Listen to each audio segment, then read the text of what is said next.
When a dedicated mall security guard pauses near the bustling food court and hears a terrified child whisper four ominous words, it sets off a chain of events no one saw coming. What seemed like a normal afternoon under the fluorescent lights of Riverpoint Mall takes a sinister twist as the pieces unravel, revealing a dark truth, one that threatens an innocent family and forces an unlikely hero to confront the shadows of his own past. This is a story of betrayal, resilience, and the relentless fight for justice. Before we dive in, let us know where you're watching from, and if you believe the truth should always come to light, be sure to like and subscribe for more. The day began for Alex Bennett much like every other. He woke up in his small apartment on the outskirts of the city, the kind of place where the sun rose gently through half-shuttered blinds and the neighbors never spoke unless they had to. Alex preferred it that way. After nearly a decade working in security, first as a police officer, then for the past 7 years in Riverpoint Mall, he had learned that anonymity and a quiet lifestyle were often blessings. He showered, dressed in the crisp gray uniform that bore the emblem of Riverpoint Mall security on the shoulder, and finished off his routine with a cup of lukewarm coffee. There was a photograph on the small kitchen table he couldn't help but glance at, a child he'd once tried to save. The memory still stung. A missing girl, a frantic search, and, ultimately, his own failure. It was a story he'd tried to bury, but the night terrors wouldn't let him forget. That scar lay deep, hidden beneath the stoic way he carried himself. He left his apartment, stepping into the morning air that carried the smells of exhaust and damp concrete. On the drive to Riverpoint Mall, he felt the usual twinge in his stomach, that mixture of boredom and determination. Boredom, because each day at the mall was typically the same.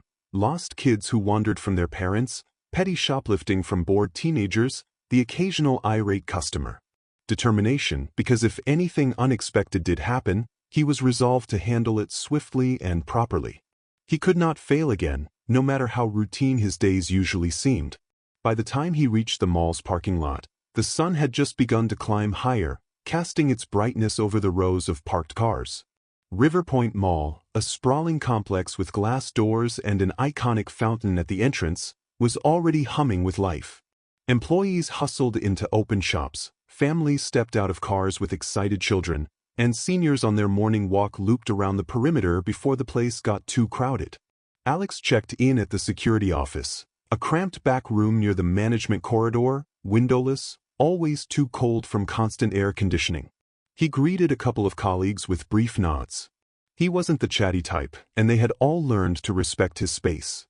After picking up his walkie-talkie and signing into the day's roster, he began his rounds. The first hour passed in an unhurried blur of routine checks. He strolled past jewelry kiosks and clothing boutiques, occasionally stopping to exchange a professional smile with store employees. He nodded courteously to the group of teenagers at the food court who recognized him well enough to tease him with joking salutes. The day looked uneventful, a blessing, yet also a quiet torment, since every so often that old memory nagged him, the day he'd failed. It wasn't until close to lunchtime that something felt off. He was walking near the main entrance, close to the scenic fountain that marked the center of the mall, when he noticed a small boy standing near the bustling food court. The kid was maybe 9 years old, wearing slightly oversized clothing and hugging a backpack as though it were a lifeline. His wide, frightened eyes scanned the crowd as if expecting a monster to leap out at any moment. A mother with 2 toddlers passed him by, but the boy didn't move or speak. He just stared. Alex slowed his pace, the fine hairs at the back of his neck prickling. Something about the kid's body language reminded him of old police training videos, the subtle cues of a traumatized child.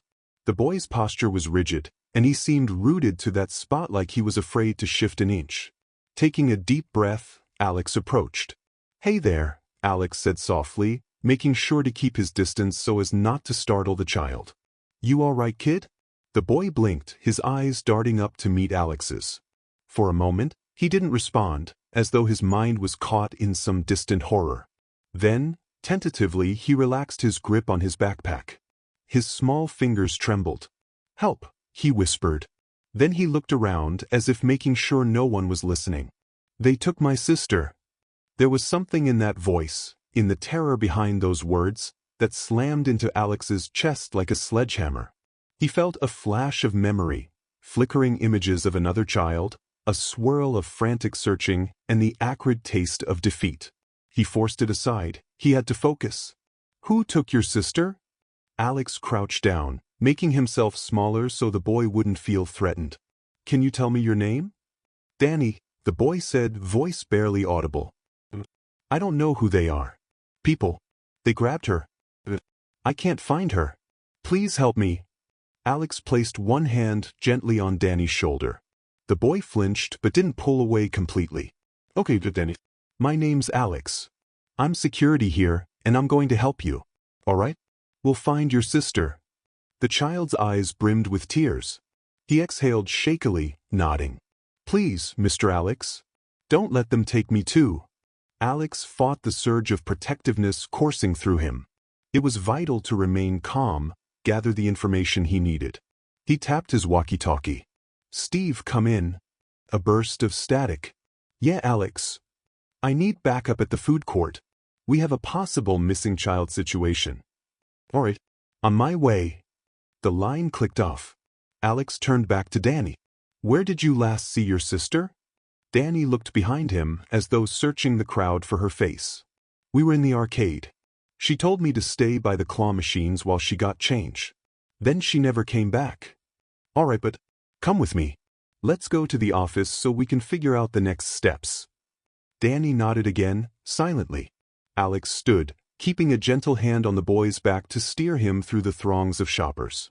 People bustled around them, laughing, eating, carrying bags, but none of them noticed the child in quiet distress. A weird wave of anger and sorrow washed over Alex. He had seen so many times how big the world was, how easily people could overlook danger right in their midst. He led Danny around the large fountain, past a display of mannequins in a clothing store window, and finally to a corridor that looked plain and unadorned.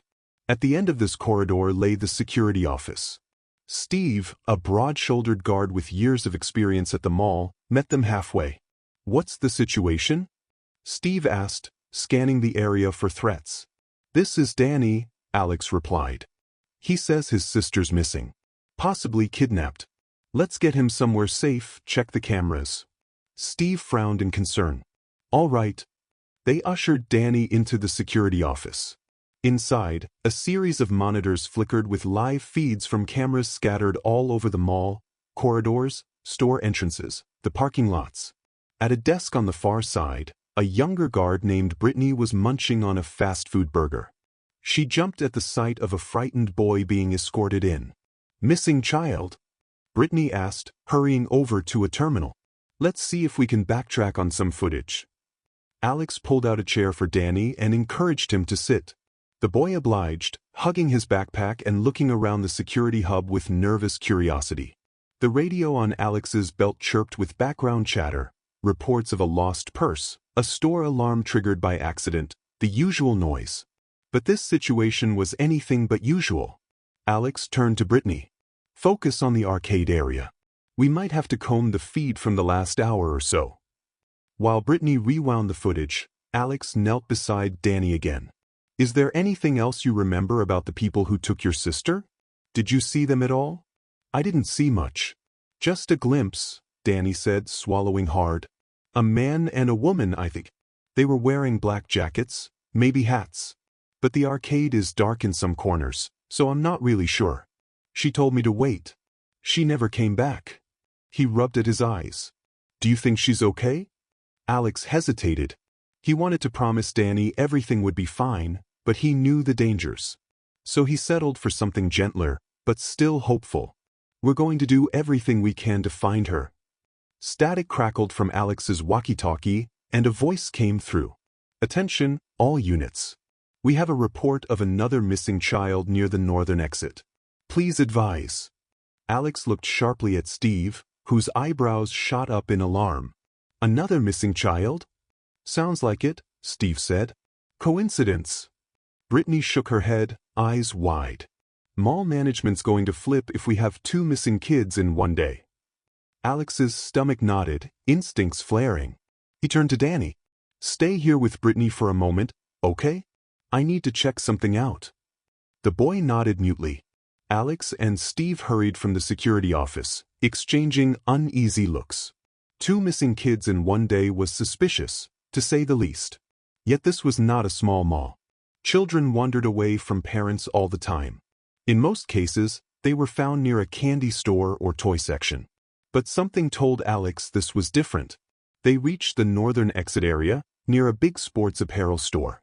A frantic-looking father in a baseball cap was talking to one of the security guards, describing his missing daughter. Her name was Emily, age 8, last seen by the carousel ride. There was no sign of her. The father kept glancing around, hands shaking, voice trembling with fear. Alex's mind flickered back to that moment with Danny. The kid's quiet terror. "They took my sister." He forced himself to remain professional. "Sir," he said, addressing the father, "could you describe your daughter? Any distinctive clothing or features?" "She's wearing a pink jacket, has curly brown hair," the man replied. "She was right behind me, and then I turned around, she was gone." Steve, tapping the earpiece connected to his walkie, asked softly, "Do we have cameras covering that corridor?"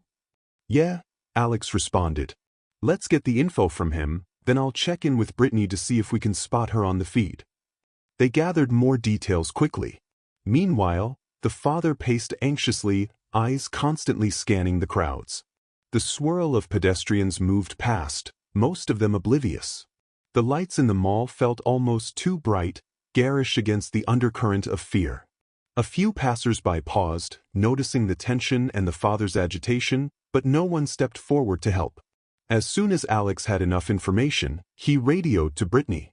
"Brittany, are you still checking that footage in the arcade for Danny's sister?" "Yes, but I'm not seeing anything obvious yet. Checking alternate angles. Sometimes these cameras skip corners or have blind spots." "Understood. We have another missing child near the north exit. Look for a girl in a pink jacket, curly brown hair, name's Emily. She was last seen around the carousel or the shops near it." "All right, switching to that feed now," Brittany replied, her voice tense. "Stand by." Alex ended the call and turned to Steve. "This is happening too fast, Steve." "Sure is," Steve said gravely. "Kids go missing all the time in malls, but 2 in the same hour. That's either a coincidence or something bigger." "Exactly," Alex said. He was about to continue when his radio chirped again.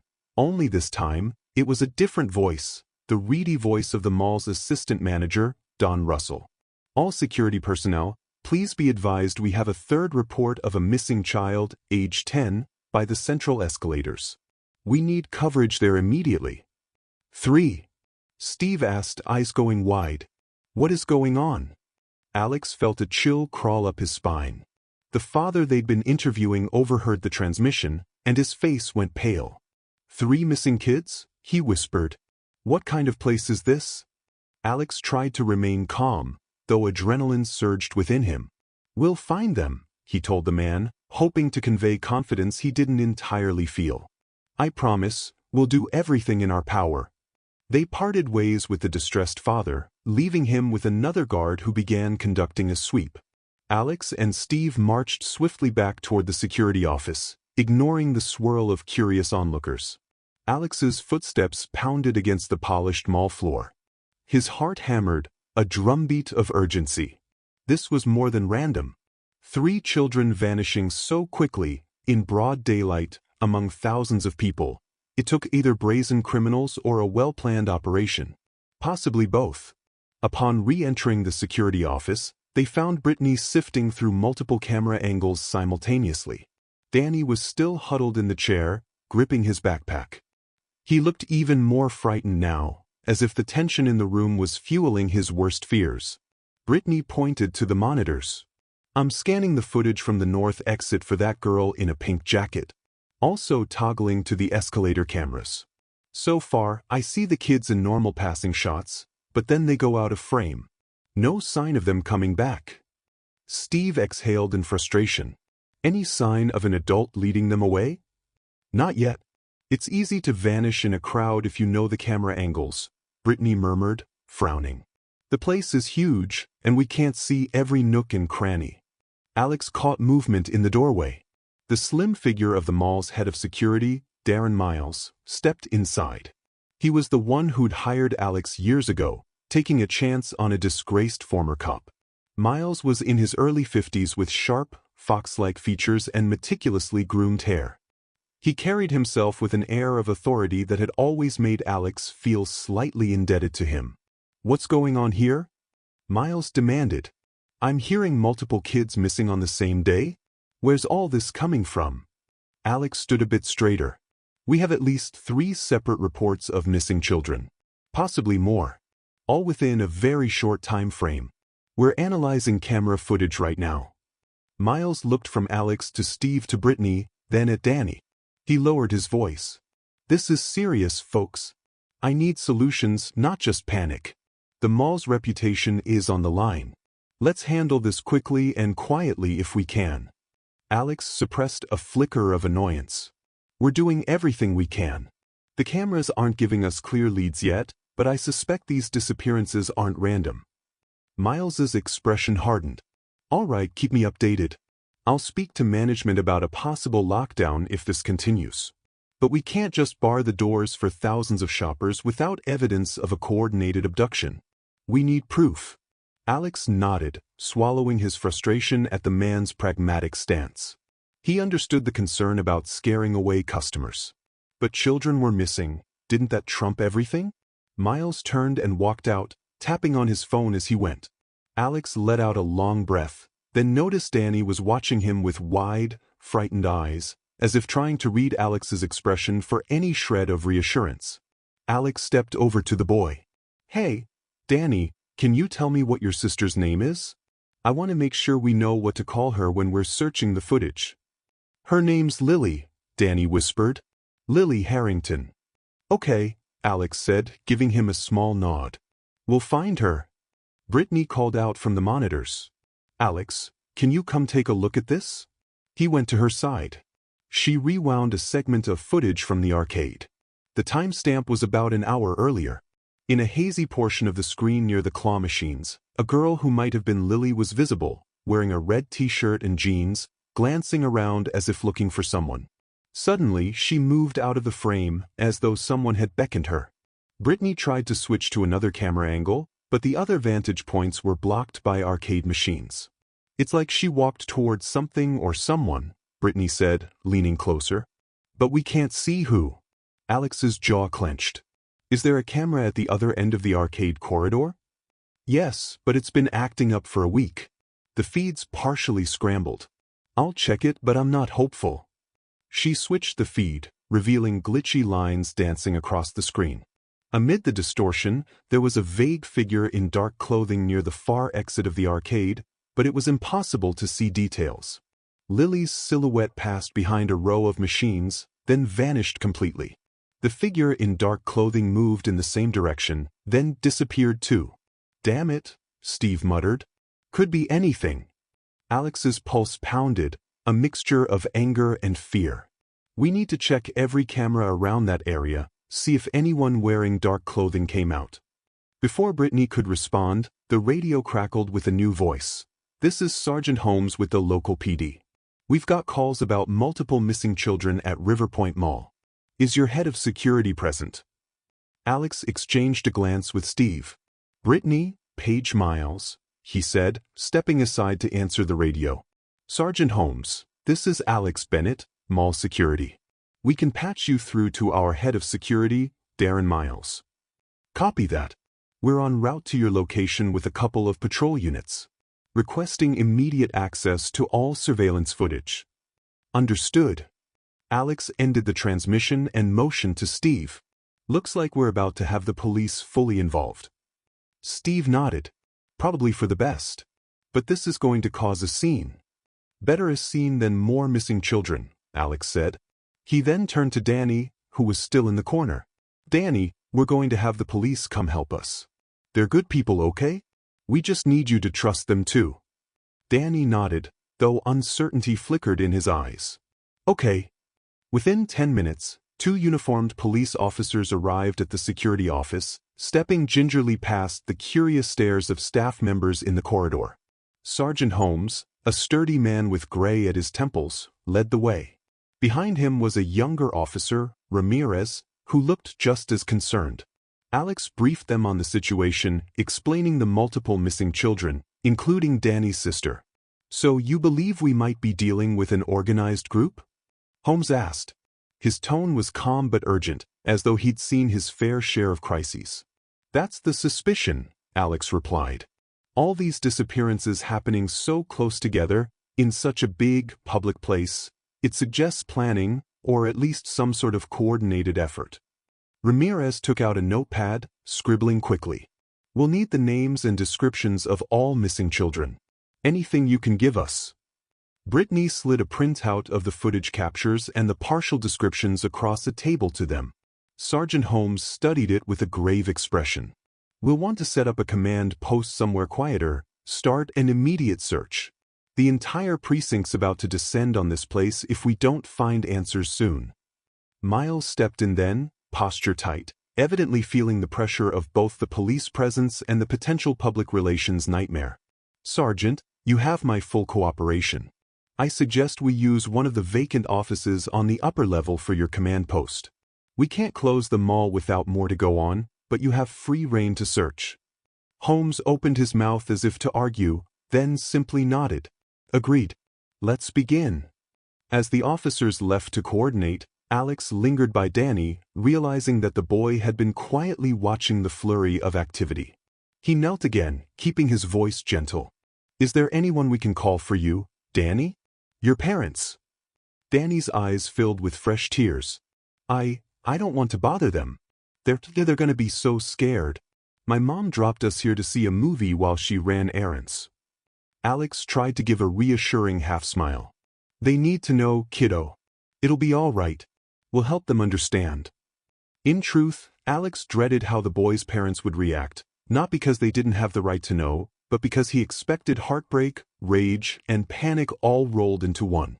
He also remembered, bitterly, how the mother of the child he'd once failed to save had unleashed on him in near-hysterical accusations, albeit justifiably. He braced himself for that kind of scene. Steve volunteered to make the call, guiding Danny to a quieter corner where they could use a private phone. Meanwhile, Alex returned to the monitors with Brittany, scanning more footage. His eyes flicked across the multiple feeds, the north exit, the central escalators, the corridors near the department stores. A dull dread churned in his stomach. For the first time in 7 years, something big and bad was happening on his watch. After another half hour of sifting through hours of recorded video, an even more disturbing pattern emerged. Each of the missing children had been last seen near a blind spot, a corner the camera didn't capture well, or an angle that cut off just before they vanished. As if someone had studied the mall's surveillance layout and planned a route to snatch kids unseen. Alex's throat tightened. That was horrifyingly methodical. Sergeant Holmes, Detective Maria Santos, and a cluster of uniformed officers set up shop in the vacant office that Miles had offered. Alex recognized Detective Santos from local news stories. She was known for her fierce dedication, her hair pulled back in a tight bun, and an unyielding gaze that caught every detail. At the moment, her expression was stone serious. Santos moved into the security office with a sense of purpose. "I understand you used to be on the force," she said to Alex, not unkindly. "Yeah. Long time ago," Alex replied, his voice betraying only a hint of the regret that lingered. Santos offered a sympathetic nod, but didn't pry. "We're going to need your knowledge of this place, especially if you think this was premeditated.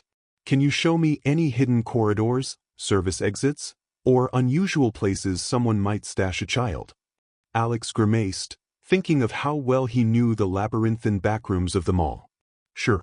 There's a whole network behind the storefronts.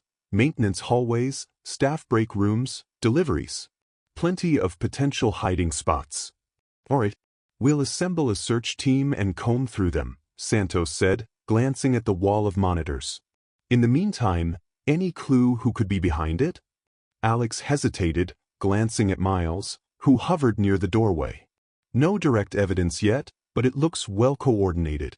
The kidnappers seem to know exactly where our camera blind spots are. It's almost like an inside job." Miles bristled. Inside job? Are you suggesting one of our employees is responsible? Alex met his eyes steadily. I'm just saying we can't rule it out. This place is huge, and all it takes is someone with enough knowledge of the layout to plan escapes. Miles's lips drew into a thin line, but he said nothing. Santos broke the tension. Let's not jump to conclusions. But we also shouldn't ignore that possibility. Mr. Bennett, can you and I do a quick walkthrough so I can get a better sense of the layout? We'll keep a team posted here with the monitors. Sure, Alex said, grabbing his walkie. He caught sight of Danny, who was still near the phone station, now talking in hushed tones with a weeping woman on the other end, his mother, presumably. The scene twisted Alex's heart. He led Santos out of the security office and into the wide hallway that branched into two corridors, one leading to the manager's offices, one leading to the staff-only areas. Santos walked briskly beside him, taking in every detail with the sharp vigilance of a seasoned detective. She broke the silence with a question. I looked at your file, back when you were on the force. It said you left after a difficult case. Alex's jaw tightened. I did. I wasn't cut out for it anymore. Her tone softened. I'm sorry about what happened, but I'm glad you're still using your skills to help people. He shrugged, trying to dismiss the weight of it. Maybe fate put me here for a reason. I don't know. Santos nodded, deciding not to push further. They reached the first of many unremarkable gray doors that led to a dimly lit corridor behind the storefronts. Alex swiped a key card, and the door clicked open. Inside, the air smelled faintly of cardboard, stale coffee, and cleaning products. Fluorescent lights buzzed overhead, flickering occasionally. This hallway connects half the shops in the West Wing, Alex explained. Employees use it to ferry supplies, take out trash, sometimes just to slip away for a break. There's a similar corridor on the east side, plus service elevators that go to sub-level storage areas and a roof-level mechanical room. Santos let out a low whistle. Plenty of spots for someone to hide if they know how to avoid detection. Right? Alex said, footsteps echoing as they walked. They passed a row of stacked boxes, a couple of large dumpsters, and a metal door labeled Employees Only. We should do a thorough sweep here. I'll show you the other corridors too. As they continued, the detective asked, What about security cameras back here? Alex grimaced. We have some, but not enough. We focus coverage on public areas. These corridors are a secondary concern for most management. They figure fewer cameras here are fine as long as no one's stealing merchandise. Big mistake, Santos muttered. We'll have to check what cameras exist anyway. They eventually circled back to the main corridor. Santos was silent, but the set of her jaw showed she was concerned. When they emerged back into the more polished mall interior, they nearly collided with Sergeant Holmes, who appeared anxious. Detective, we have another case. 2 parents just reported their son missing from the cinema on the 3rd floor. That's 4 reports in less than 2 hours. Santos's eyes went wide. This is insane. We need to lock this place down. Holmes nodded. I'm going to talk to the management. We need to close all exits, or we'll be letting these criminals walk out with the kids. They hurried off to find Miles. Alex followed, tension mounting. The immediate question burned. Who could be orchestrating something so sinister, so brazen, and in broad daylight? Could it truly be an inside job? The alternative, that a team of kidnappers had studied the mall's layouts and camera blind spots, was equally frightening.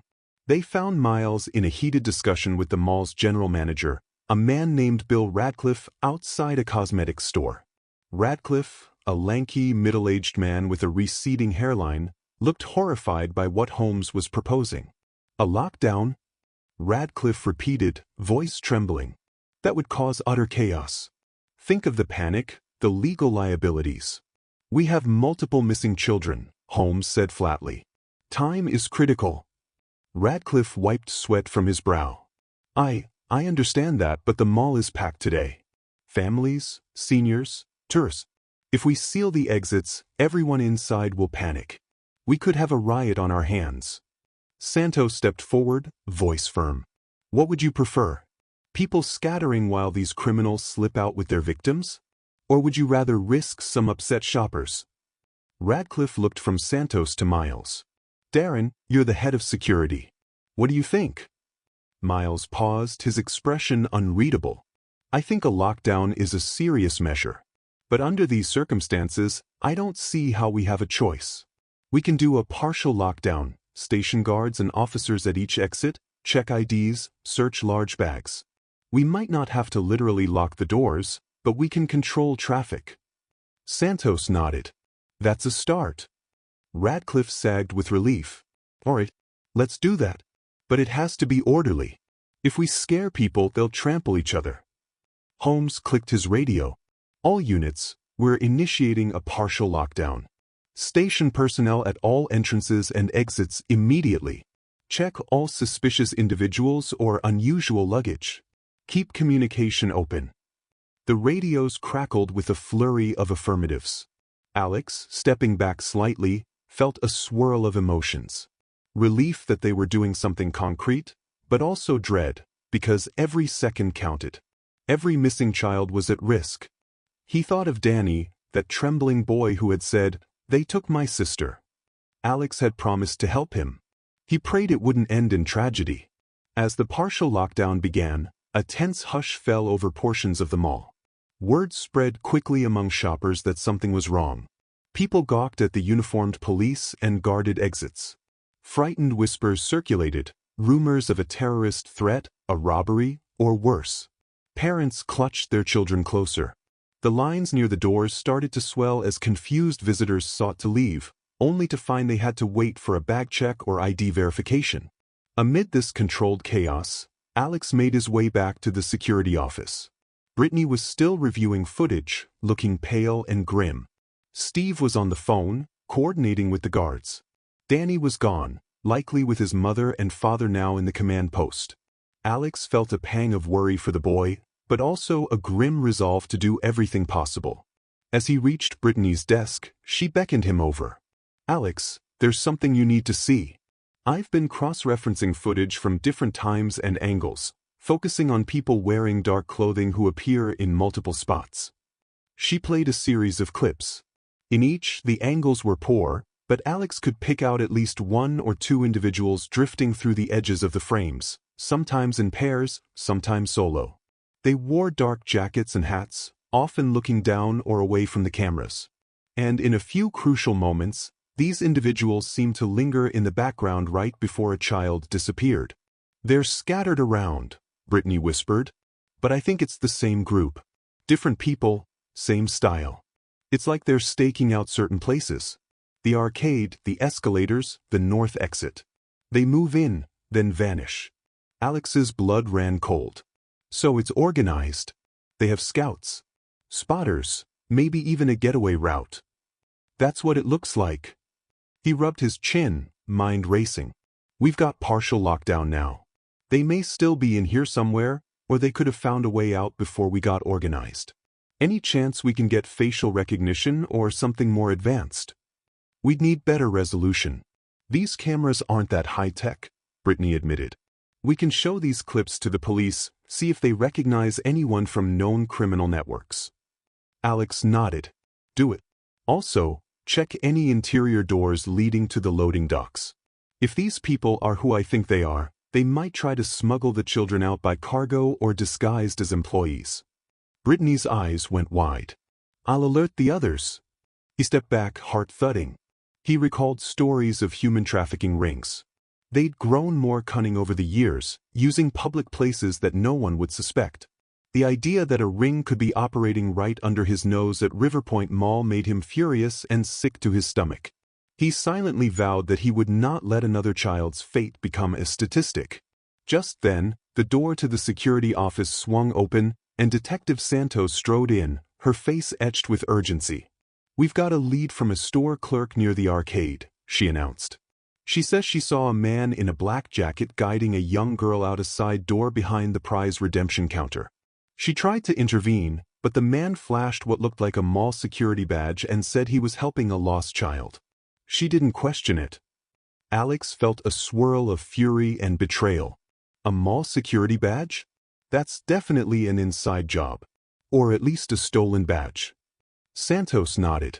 We need a list of all your employees, full-time, part-time, contractors, anyone who might have access to a badge or uniform.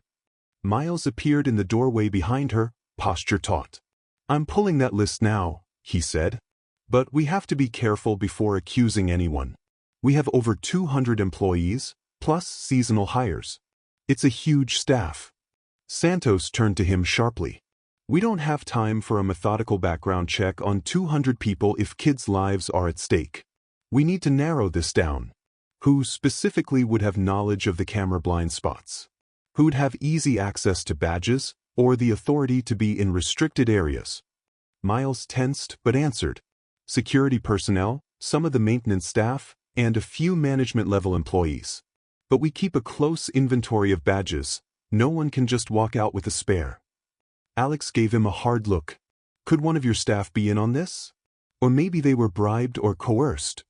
Miles looked insulted. We do thorough background checks on our security team. Doesn't mean it's foolproof, Santos said coldly. She turned to Alex. Let's cross-reference the footage with the shift schedules. Maybe we can see if any staff members are near these areas at the time of the abductions.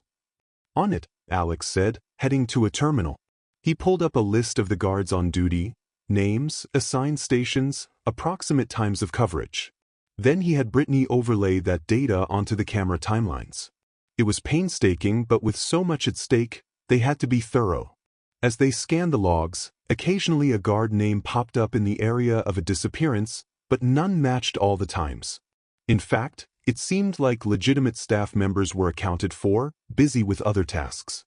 This is inconclusive, Alex murmured, frustration mounting. None of our actual guards appear at the key moments. And yet the kidnapper had a security badge, Santos said. Could be a fake or stolen from someone's locker. At that moment, Steve burst in, looking grim. Alex, you need to come talk to the Harringtons. Danny's parents. They're in the command post upstairs, and they're demanding answers we don't have. Alex glanced at Santos, who nodded sympathetically. Go, she said. I'll keep digging. We'll coordinate with any new leads. Alex left the security office, feeling the tension coil in his muscles like a drawn bowstring. The partial lockdown was in full effect now, with lines of confused shoppers near every exit and store managers trying to calm them. Murmurs of alarm were spreading. He could practically feel the anxiety reverberating through the mall as parents clutched their children. Some turned suspicious eyes on strangers, as if anyone could be a kidnapper in disguise. The makeshift command post was set up in an empty retail space on the second level, a glass-walled storefront that once sold electronics. Now, it contained a folding table, a few chairs, laptops, phones, and a flurry of serious-faced police officers. Standing near the center, looking both furious and devastated, were a middle-aged couple, the Harringtons. The mother's eyes were red from crying, and the father's shoulders were stiff with anger. Danny sat on a chair beside them, tears staining his cheeks, his small face pale. Alex approached cautiously. Before he could speak, Mrs. Harrington stepped forward, voice quivering with a mixture of anguish and accusation. Our daughter is missing, and no one seems to be doing anything. The police keep telling us they're working on it, but I don't see any progress. Mr. Harrington added in a growl, This is unacceptable. How can a child vanish in a place crawling with security cameras? Alex held up his hands in a calming gesture. I understand your frustration. Believe me, we are doing everything we can. We've locked the mall down, we're searching the corridors, and the police are here in force. Mrs. Harrington's eyes flicked to Danny, who was hugging his arms around himself, too numb to speak. Our son said some people took Lily, she managed, voice cracking. He's just a child, he shouldn't have to go through this. Alex nodded gently. I'm so sorry. Danny told me what happened. We're actively combing the footage and searching everywhere. I promise you, we're taking this very seriously. The father's anger wavered, replaced by heartbreak. He ran a hand through his hair. What if they're out of the mall by now? Alex tried to project as much reassurance as he could muster. We've sealed most exits. It's unlikely they left. And if they did, we've alerted local law enforcement beyond the mall. I know words don't mean much right now, but we're doing everything possible. Mrs. Harrington suddenly stepped toward him, voice barely above a whisper. Please, my daughter, she's only 12. We can't lose her. Alex felt his throat tighten. He recalled the face of the girl he'd failed to save years ago. He forced his own grief aside and laid a hand softly on Mrs. Harrington's shoulder. We'll find her, he vowed. We have to. His radio crackled. Alex, we have a situation near the loading dock on the west side. Sounds like someone tried to force open the door. Could be our suspects. His eyes darted back to the Harringtons. I'll follow up on that lead right now. The mother's lower lip trembled as she nodded. Alex turned, heart pounding, and raced out of the makeshift command post. It was an odd comfort that leads were coming in. At least that meant they were edging closer to confronting whoever was behind these abductions. He sprinted down the corridor, weaving through anxious shoppers and harried store employees. Ahead, near the staff-only door, a guard was waving him over. Behind that door lay the service hallway to the west loading dock, one of the potential vulnerabilities for sneaking out contraband or, in this case, kidnapped children. Someone tampered with the lock here, the guard said breathlessly. It set off a silent alarm that came through the system. The doors jammed shut from the inside, though. Could be stuck or barricaded. Maintenance is on the way. Alex glanced at the doorknob. Sure enough, it looked like someone had tried prying it open. He tested the door, which only budged an inch before hitting a block. Let me see if I can force it, he muttered. He braced a shoulder against the metal door and shoved with all his might. The door gave another inch but remained wedged. He motioned for the guard to help. Together, they pushed until a painful screech of metal gave way, and the door opened enough for Alex to slip through. The corridor beyond was dim and silent, littered with a few scattered crates and cardboard boxes. He flicked on his flashlight, scanning the space. At first, everything looked empty. Then, near the loading dock gates, he spotted an abandoned crowbar on the concrete floor. He crept forward, heart hammering. This is Alex, I'm inside the corridor, he whispered into his walkie. I see signs of forced entry. Not sure if the suspect is still here. Static crackled, then Brittany's voice. Copy. Be careful.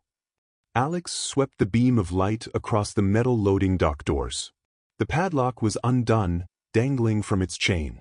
If the kidnappers had tried to escape this way, they could be anywhere by now. But then he noticed something else, a small, pink jacket partially hidden behind a crate. He darted forward and picked it up, dread coiling in his stomach. It was child-sized, possibly the same pink jacket the father near the north exit had mentioned for his daughter Emily. He turned it over, feeling the fabric. There was a faint smear of dirt on it, possibly from the crate. No blood, at least. That was something. Found a pink jacket, he told the radio. Might belong to one of the missing kids. They may have tried to exit here and got spooked. Or they might still be in the mall. The guard behind him hissed, "Look, footprints." He pointed at some smudged shoe prints in the dust near the gate. It looked like multiple people had been there, scuffing the floor in a hurry. But none of the footprints were small enough to be a child's bare foot. Maybe the kidnappers dragged the kids, or forced them to walk quietly. An acrid smell lingered, something like sweat and fear. Or maybe it was Alex's imagination. He realized with a jolt that these criminals were brazen enough to abduct children in broad daylight, using the mall's many nooks and crannies. If they were cornered, they might get desperate or violent. All right, he said quietly. We'll seal off this corridor, have forensics check these prints. Let's get the cops in here. As they turned back, the guard muttered, I've never seen anything like this. Why would they pick here now? Alex's response was grim. Because they can. Because they think no one can stop them. They made their way out, pulling the broken door shut behind them and stationing an officer to guard it. Alex felt both frantic to push forward and terrified of the possibilities. He needed to figure out who was orchestrating this and how they'd managed to carry out multiple kidnappings in so little time. A cluster of worried parents had gathered in the corridor outside, likely from hearing rumors about the missing children. Alex forced a reassuring nod, though inside he felt the weight of every second ticking away. The overhead lights flickered, And for a moment he thought of that old case again, how in the final moments he'd been too late. He wasn't going to be too late this time. When he returned to the security office, Detective Santos was there with Sergeant Holmes. They were examining a printout, some kind of staff directory. Santos looked up at Alex, a determined glint in her eyes. "We need your help cross-referencing employees who have the technical know-how to disable or bypass certain locks, or who might know these corridors better than the average staff member." Alex nodded, though a gnawing doubt tugged at him. Who could it be? One of the older maintenance workers who'd been around for years? Or a new hire who might have infiltrated the system? The mention of a stolen or faked badge kept circling in his mind. He pulled up the staff directory on a terminal, scanning the names. Santos looked over his shoulder, occasionally pointing at a name to ask what their role was, how long they'd been employed, or whether they had a clean record. They spent what felt like an eternity discussing the pros and cons, crossing off one name after another. Then a beep from the software told them someone had just clocked out. Alex frowned. "Who's leaving now?" "We're on partial lockdown." He clicked on the alert. The system indicated that an ID badge had been used to sign out for the day. A maintenance worker named Phil Travis. According to the record, he'd only been employed for 2 weeks. Alex tried to recall the face but came up blank. Santos put her hands on her hips. "We need to find this Travis right now. Where is he clocking out from?" "According to the system, the staff exit near the shipping corridor," Alex replied. "But that door should be heavily monitored." "Let's move," Santos said. They rushed out together, walkies buzzing with overlapping voices as the search for the missing children continued. Heart pounding, Alex led the way down the corridor, weaving through an increasingly anxious crowd. Shoppers were beginning to sense something truly terrible was happening, and that fear was contagious. Security guards directed people to remain calm, though the swirling tension was palpable. As they neared the staff exit by the shipping corridor, they found 2 uniformed officers questioning a man in a light gray maintenance jumpsuit. He looked startled, sweaty, and was clutching a small toolbox. Detective Santos exchanged a look with Alex, then approached. "Are you Phil Travis?" Santos asked, voice steely. "Yes, ma'am," the man said, adjusting the baseball cap on his head. "Is there a problem?" "We have you clocking out during a partial lockdown," Alex said firmly. "Why are you leaving in the middle of your shift?" Travis shrugged, but his eyes flicked nervously. "Look, I didn't know about the lockdown. I had a family emergency. My phone rang and—" Santos narrowed her gaze. "We're going to need to see that phone, and we also need to check your toolbox and your ID." Travis hesitated, color draining from his face. I have rights." Santos gave him a cold stare. "There are multiple missing children. You'll cooperate or we'll do this the hard way." Travis gulped, set down his toolbox, and fished out a phone that displayed a cracked screen. One of the officers took it to examine. Another officer popped open the toolbox. A random collection of wrenches, screwdrivers, tape. It looked legitimate enough. Santos asked the man to remove his cap. Underneath, a shaved head gleamed with sweat. "Check his ID badge," Alex murmured. The officer took the plastic badge from Travis's belt clip. It showed a photo that matched the man's face, name, Phil Travis, position, maintenance. Alex turned it over, scanned the back. "Looks legit." Travis thrust his chin forward, trying to sound indignant. "Can I go now?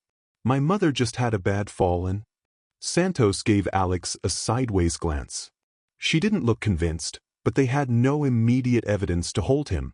No sign he was connected to the kidnappings beyond the suspicious timing.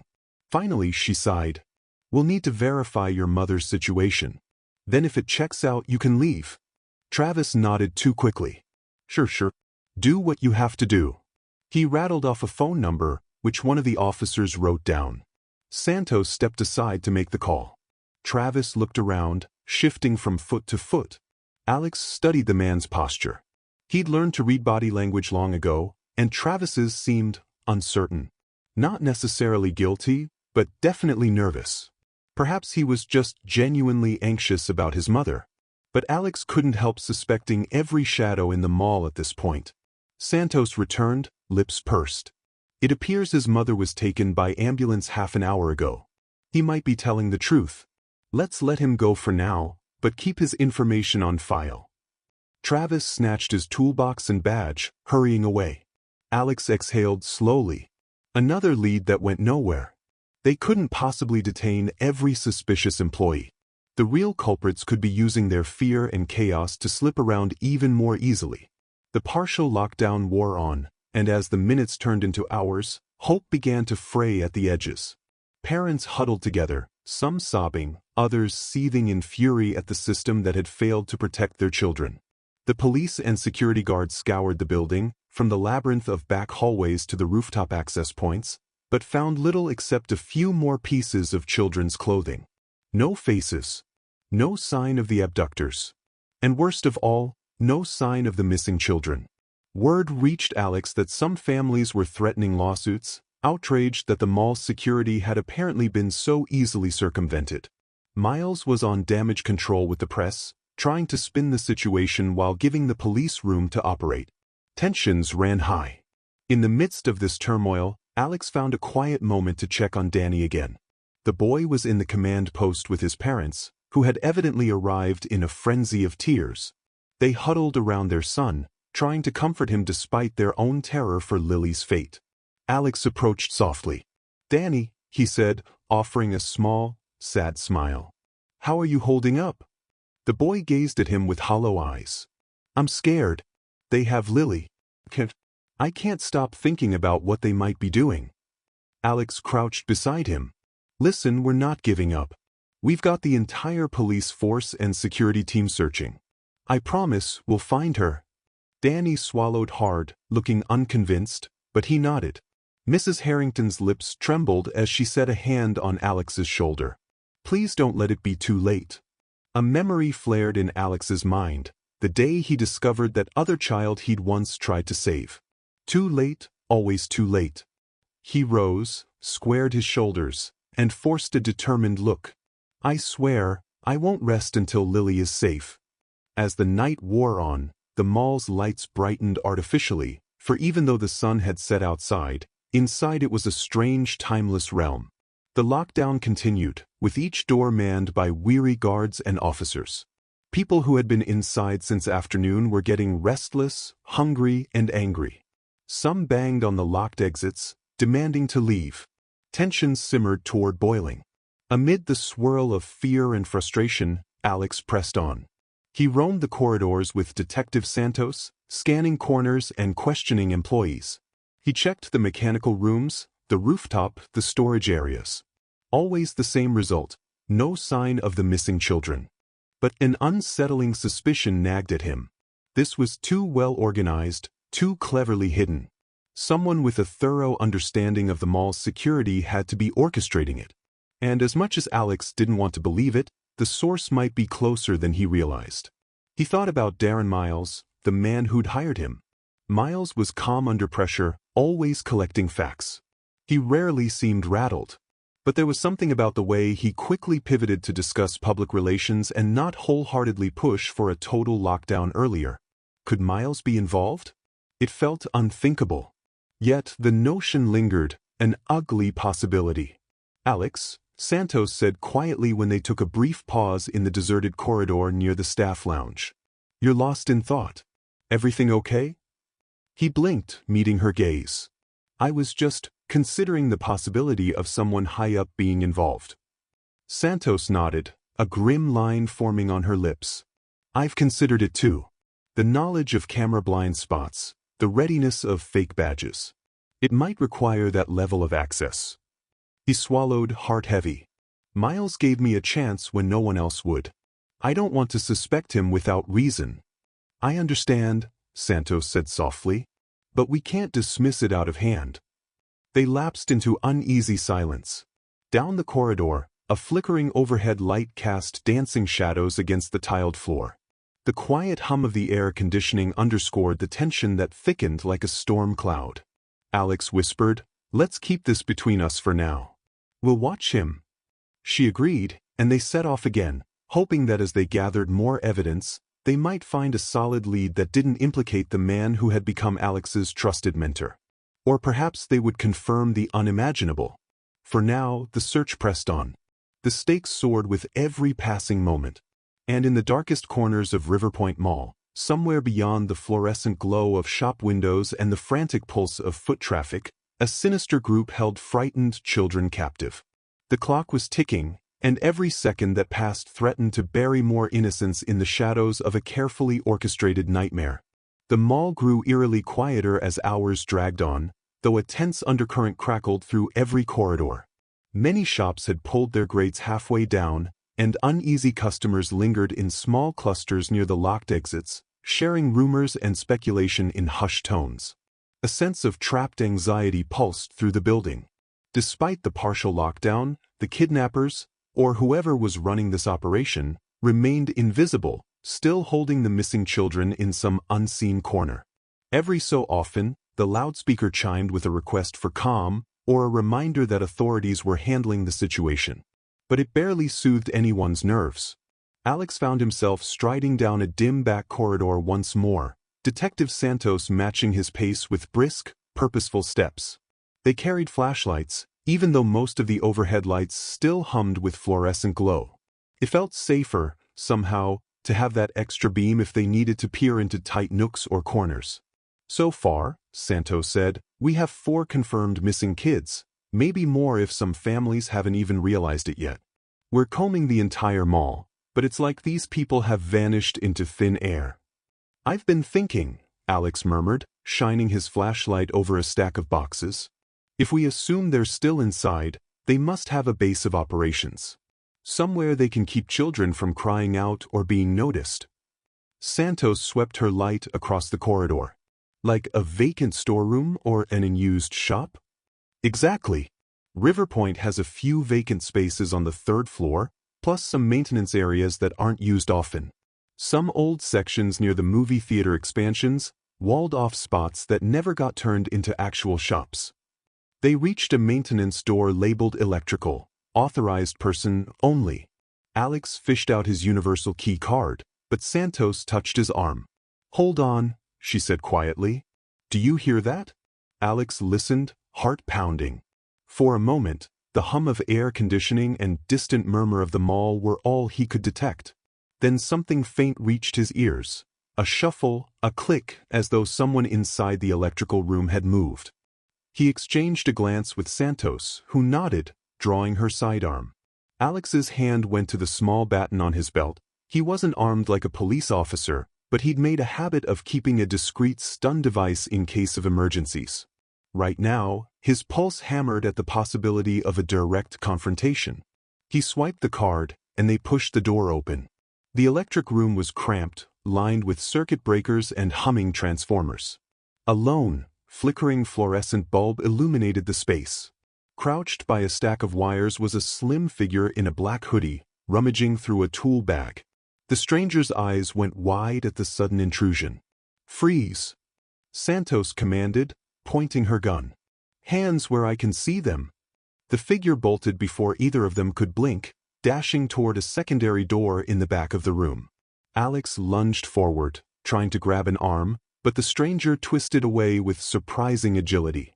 Santos hurried after them, calling out in order to stop, but it was no use. The hooded figure slammed open the rear door, disappearing into another service passage. Stay close, Santos snapped, and they gave chase. The corridor beyond was narrow, with piping along the walls and floor signage that read maintenance access only. They could hear the echo of footsteps ahead, but each time they glimpsed the runner's silhouette, it vanished around another corner. At a fork in the hallway, Alex paused to listen, heart thudding. That way, he whispered, gesturing left. They sprinted onward. The corridor opened into a wide storage room stacked with pallets of unopened cleaning supplies and boxes of promotional displays. Alex's flashlight beams swept over the space, but the figure was gone. They might have slipped behind the towering crates or ducked into one of the smaller side rooms. Come out! Santos shouted, scanning the gloom. We know you're here. Silence. They edged forward carefully, weaving through narrow gaps between crates. The place smelled of cardboard and dust. Alex tightened his grip on his baton, scanning every shadow. He could practically feel someone's presence here, the prickle of being watched. A box shifted near the far wall, making them both spin around. Santos flicked her flashlight at it, gun at the ready. It was only a half-crushed cardboard box, leaning precariously. No sign of the intruder. Then a metallic clang from somewhere above made Alex jerk his head up. There was an overhead ventilation grate rattling, about 10 feet high on the wall. If the suspect had scrambled up the shelving units, they might have squeezed into the vents. Santos aimed her flashlight upward, catching a glimpse of something moving in the vent shaft. They're going for the ventilation system. Alex cursed under his breath. There was no easy way to follow someone up there, especially if they knew the duct layout. We can't chase them through vents without backup. We'd never catch them. Santos nodded, frustration etched on her face. Let's alert the others. They retreated from the storage room, glancing back occasionally in case the intruder tried something bold. The discovery of a hooded figure messing with tools in a locked area only confirmed their suspicions that more than one conspirator was at work. Alex radioed the security office and Sergeant Holmes, describing what happened. Dispatchers announced they'd send an officer team to sweep the vents in that section. By the time Alex and Santos got back to the main corridor, the tension in the mall had escalated further. Distant shouts echoed from the floors below, where a growing crowd demanded to be let out. In the partial lockdown, only a trickle of people were allowed to leave after thorough checks. Many refused to wait in the lines, which had stretched around corners. A few onlookers had posted frantic social media updates, claiming the mall was under siege. Alex felt as if the entire environment was on a knife's edge, one spark away from chaos. And still, no sign of the children. Every fiber of him wanted to do more, push harder, tear through every hidden space. Yet he also knew one person couldn't do it all, no matter how desperate he felt. They headed to the makeshift command post. The room buzzed with activity. A whiteboard scrawled with suspects, times, camera stills of shadowy figures, a list of known missing children. Steve, Brittany, and a handful of officers worked phones and computer terminals. Sergeant Holmes stood near the whiteboard, arms folded, while Detective Santos relayed what they just witnessed. You think they're sabotaging something in the electrical room? Holmes asked. Could be, Santos answered. At the very least, they might have been prepping to cut power to specific cameras or unlock certain doors remotely. This group is obviously well organized. Where are we on identifying them? Holmes's stern gaze shifted to Brittany, who exhaled a weary sigh. I've run through more footage. We keep seeing those dark-clad figures looping around the halls, but every shot is partial or from behind. No clear faces. The next step is to show them to some of the staff or check if any known criminals in the region match the body shapes or mannerisms. That's a long shot, though. An officer interrupted, phone in hand. Sir, we just got a tip from a shopper who claims to have seen a child crying in the restroom near the second-floor department store. When the shopper asked if the child needed help, a tall woman came out of a stall and said she was the kid's mother, then rushed the child away. The shopper thought it seemed odd. Holmes' posture straightened. All right, that's something. Let's get a team to check that area. Alex's radio buzzed again, this time with an urgent message from the north exit. We have a child's shoe found near the trash bins. Looks like it might have been ripped off. Possibly one of the missing kids. His stomach twisted. The kidnappers were leaving a trail, or maybe the children were trying to leave clues. Every piece of evidence made the pit in his chest deepen. He looked around, noticing that Darren Miles was conspicuously absent. Normally, the head of security would be in the thick of this crisis. Frowning, Alex asked Brittany, "Have you seen Miles recently?" Brittany shook her head. Not in the last half hour. He said he had to speak with Radcliffe again about the lockdown situation. Why? Just curious, Alex said, trying to mask the unease roiling inside him. Let me know if he checks in. She gave a small nod, turning back to her terminal. Alex shifted his gaze to Sergeant Holmes. I can go look for the shoe or help search the restroom. We're spread thin, but I know the layout as well as anyone. Holmes glanced at Santos. All right, Detective, you check that restroom. Bennett, go handle the north exit. Let's keep in close contact. And if either of you find anything, we'll converge. Got it, they both said, heading off in different directions. Alex wound his way through the corridors, weaving past clusters of anxious shoppers. Some recognized him from earlier rounds and bombarded him with questions. Are we safe? When will they let us out? Is there really a group kidnapping children? He could only give them the same vague, placating answers. We're doing all we can. Please remain calm. In truth, he wasn't calm at all. His mind raced with worst-case scenarios. At any moment, the criminals might turn violent or use the children as hostages to force an escape. And then there was the possibility of insider collusion. He tried to push that thought aside, focusing on the immediate lead. At the north exit, a young police officer stood beside a small pink sneaker on the floor, sealed in a plastic evidence bag. An older woman wearing an employee badge from a nearby boutique hovered anxiously. She found it, the officer explained, nodding to the employee. The woman wrung her hands. I was taking out the trash and nearly tripped on it. I noticed it was a child's shoe. I remembered hearing announcements about missing children, so I called security. Alex examined the shoe through the clear plastic.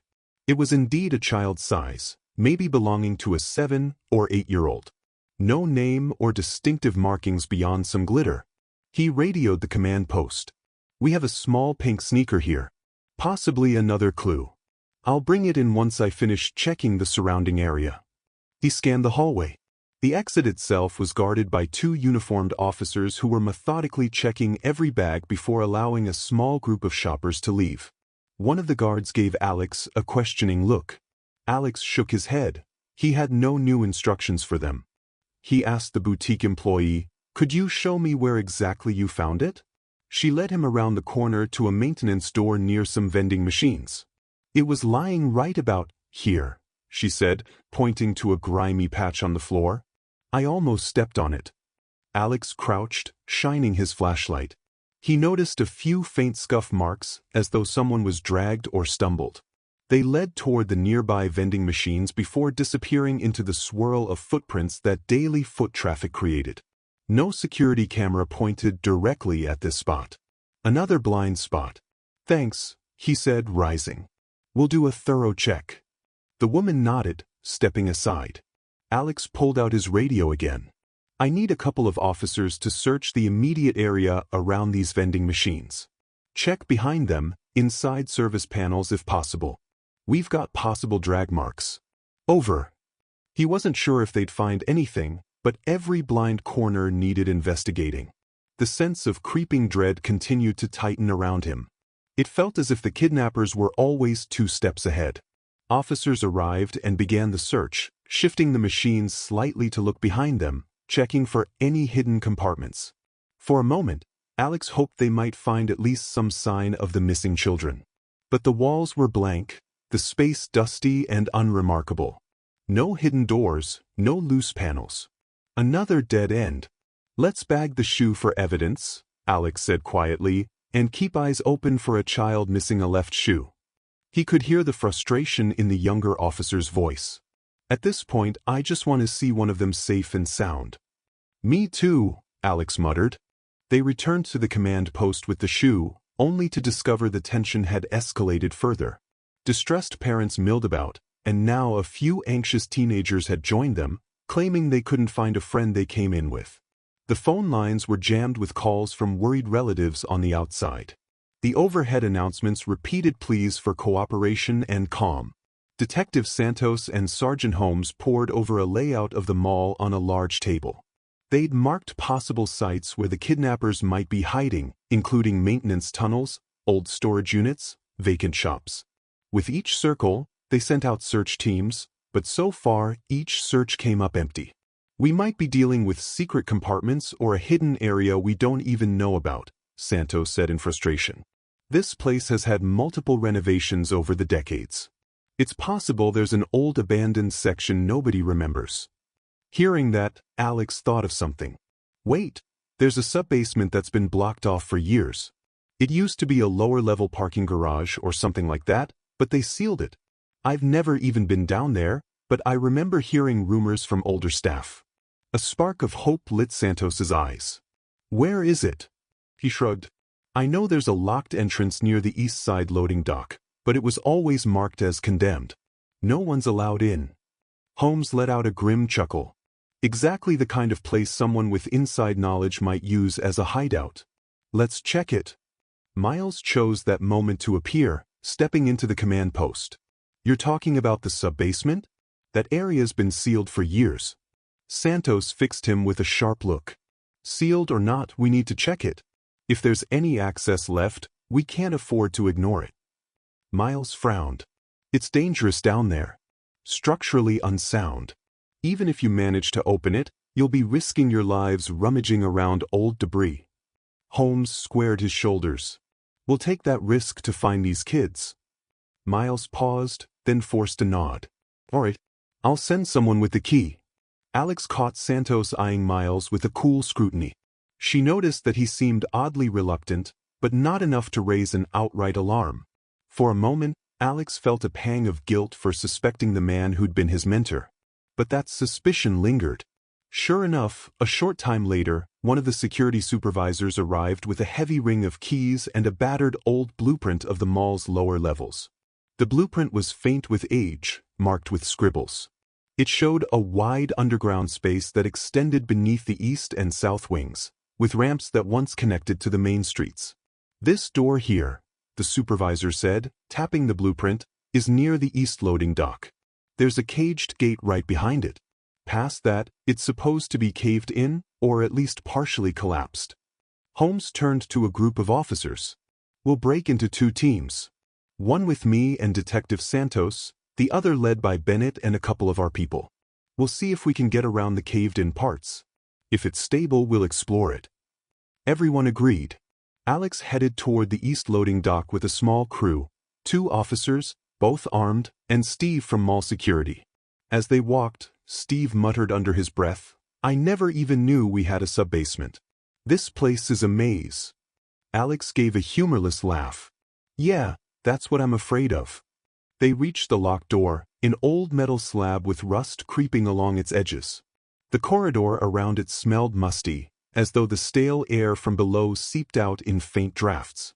The security supervisor fumbled with the ring of keys until he found the right one, then forced the ancient lock. The door squealed open, revealing a chain-link gate just inside. Behind it lay darkness broken only by their flashlights. You want me to come with? The supervisor asked nervously. Alex shook his head. Stay up here. If we need help, we'll radio. The gate was secured with a heavy padlock. One of the police officers used bolt cutters to snap it clean. The chain fell away with a clang. Tension bristled. If they found nothing, it would be another dead end. But if they found the kidnappers, well, none of them wanted to imagine what shape the missing children might be in. Steve swung the gate open, letting Alex and the 2 officers step through. A burst of stale, cold air hit them as they shone their flashlights ahead. The corridor descended at a slight angle, the walls lined with old graffiti and flaking paint. Water dripped somewhere unseen, echoing in the darkness. Overhead, battered fluorescent fixtures hung from the ceiling, most of them missing or shattered. Stay close, Alex whispered. They advanced carefully, guns drawn for the officers, while Alex clutched his baton and flashlight. The floor was cracked in places, puddles forming from what might be a slow leak. The further they went, the more claustrophobic it felt. Dust motes swirled in the flashlight beams. They came upon a collapsed section of rubble where the ceiling had caved in, blocking half the path. The other half remained open, just wide enough for them to squeeze through if they stooped. The walls had partially crumbled, revealing twisted metal rebar. It looked like a hazard. You sure this is safe? Steve muttered. Alex grimaced. Not really, but we have no choice. They crawled through the gap one by one, each movement sending small showers of debris trickling down. Beyond that, the corridor opened into a larger space, a dim chamber that must have been part of the old garage. Ghostly silhouettes of support pillars stood among broken cinder blocks.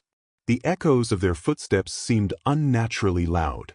This is like a tomb, one officer whispered, scanning the dark corners. Shoo, Alex hissed, listening intently. For a moment, he thought he heard something, or maybe he felt it more than heard it. A presence. Then came a faint scuttling sound from somewhere behind a pillar, like someone shifting their weight. Steve raised his flashlight, calling out, "Hello? Police! Come out with your hands up." No response, just an echo. They inched forward, hearts hammering. The air felt suffocating. Then came a sudden movement to their right. A figure darted behind a stack of collapsed concrete. One of the officers shouted, "Freeze!" They rushed over, but again, whoever it was had vanished into the labyrinth of rubble. It reminded Alex of the chase in the ventilation corridor. These criminals were adept at slipping away. But if they were down here, it was a good sign. This might indeed be the hideout. Something glinted in the beam of Alex's flashlight, a flash of color on the ground. He crouched and picked it up, an ID card for a local elementary school. The photo showed a small boy with curly hair. Alex's throat tightened. Another missing child's property left like a breadcrumb. He whispered into his radio, "We've definitely got signs of children down here. Found an ID card. Proceed with caution." The officer behind him tapped his shoulder. "Over there." Alex followed the beam of the flashlight to see the faint outline of a door half concealed by a broken section of wall. It looked like a temporary plywood door, not an original part of the structure. Someone had built or reinforced it as a hidden entrance to a deeper area. Steve and the two officers moved forward, weapons at the ready. Alex tried the handle. It was locked from the inside. He pressed an ear to the rough wood, straining to hear any voices or sounds. For a moment, he thought he caught a whimper, like a child's muffled cry. His heart jolted. "They're in there." "Stand back," one officer said, bracing himself. He aimed his handgun at the lock and fired. The blast reverberated through the concrete, making everyone's ears ring. The lock splintered, the door cracking open slightly. Steve kicked it the rest of the way. They burst into a dimly lit room that reeked of mold and dampness, their flashlights slicing through shadows. The scene they found made Alex's blood run cold. There were makeshift metal cages, some covered with blankets. A handful of pale, trembling children huddled in them, eyes wide with fear. A generator's hum filled the stale air, powering a single hanging light bulb and some equipment shoved in the corner. A wave of relief and horror crashed over Alex simultaneously. "Police!" the officer barked. "Hands in the air if you're in here." No adult emerged. Instead, from behind another partition, someone fired a shot. The bullet pinged off the concrete near an officer's foot, causing him to dive for cover. Chaos erupted. "Get down!"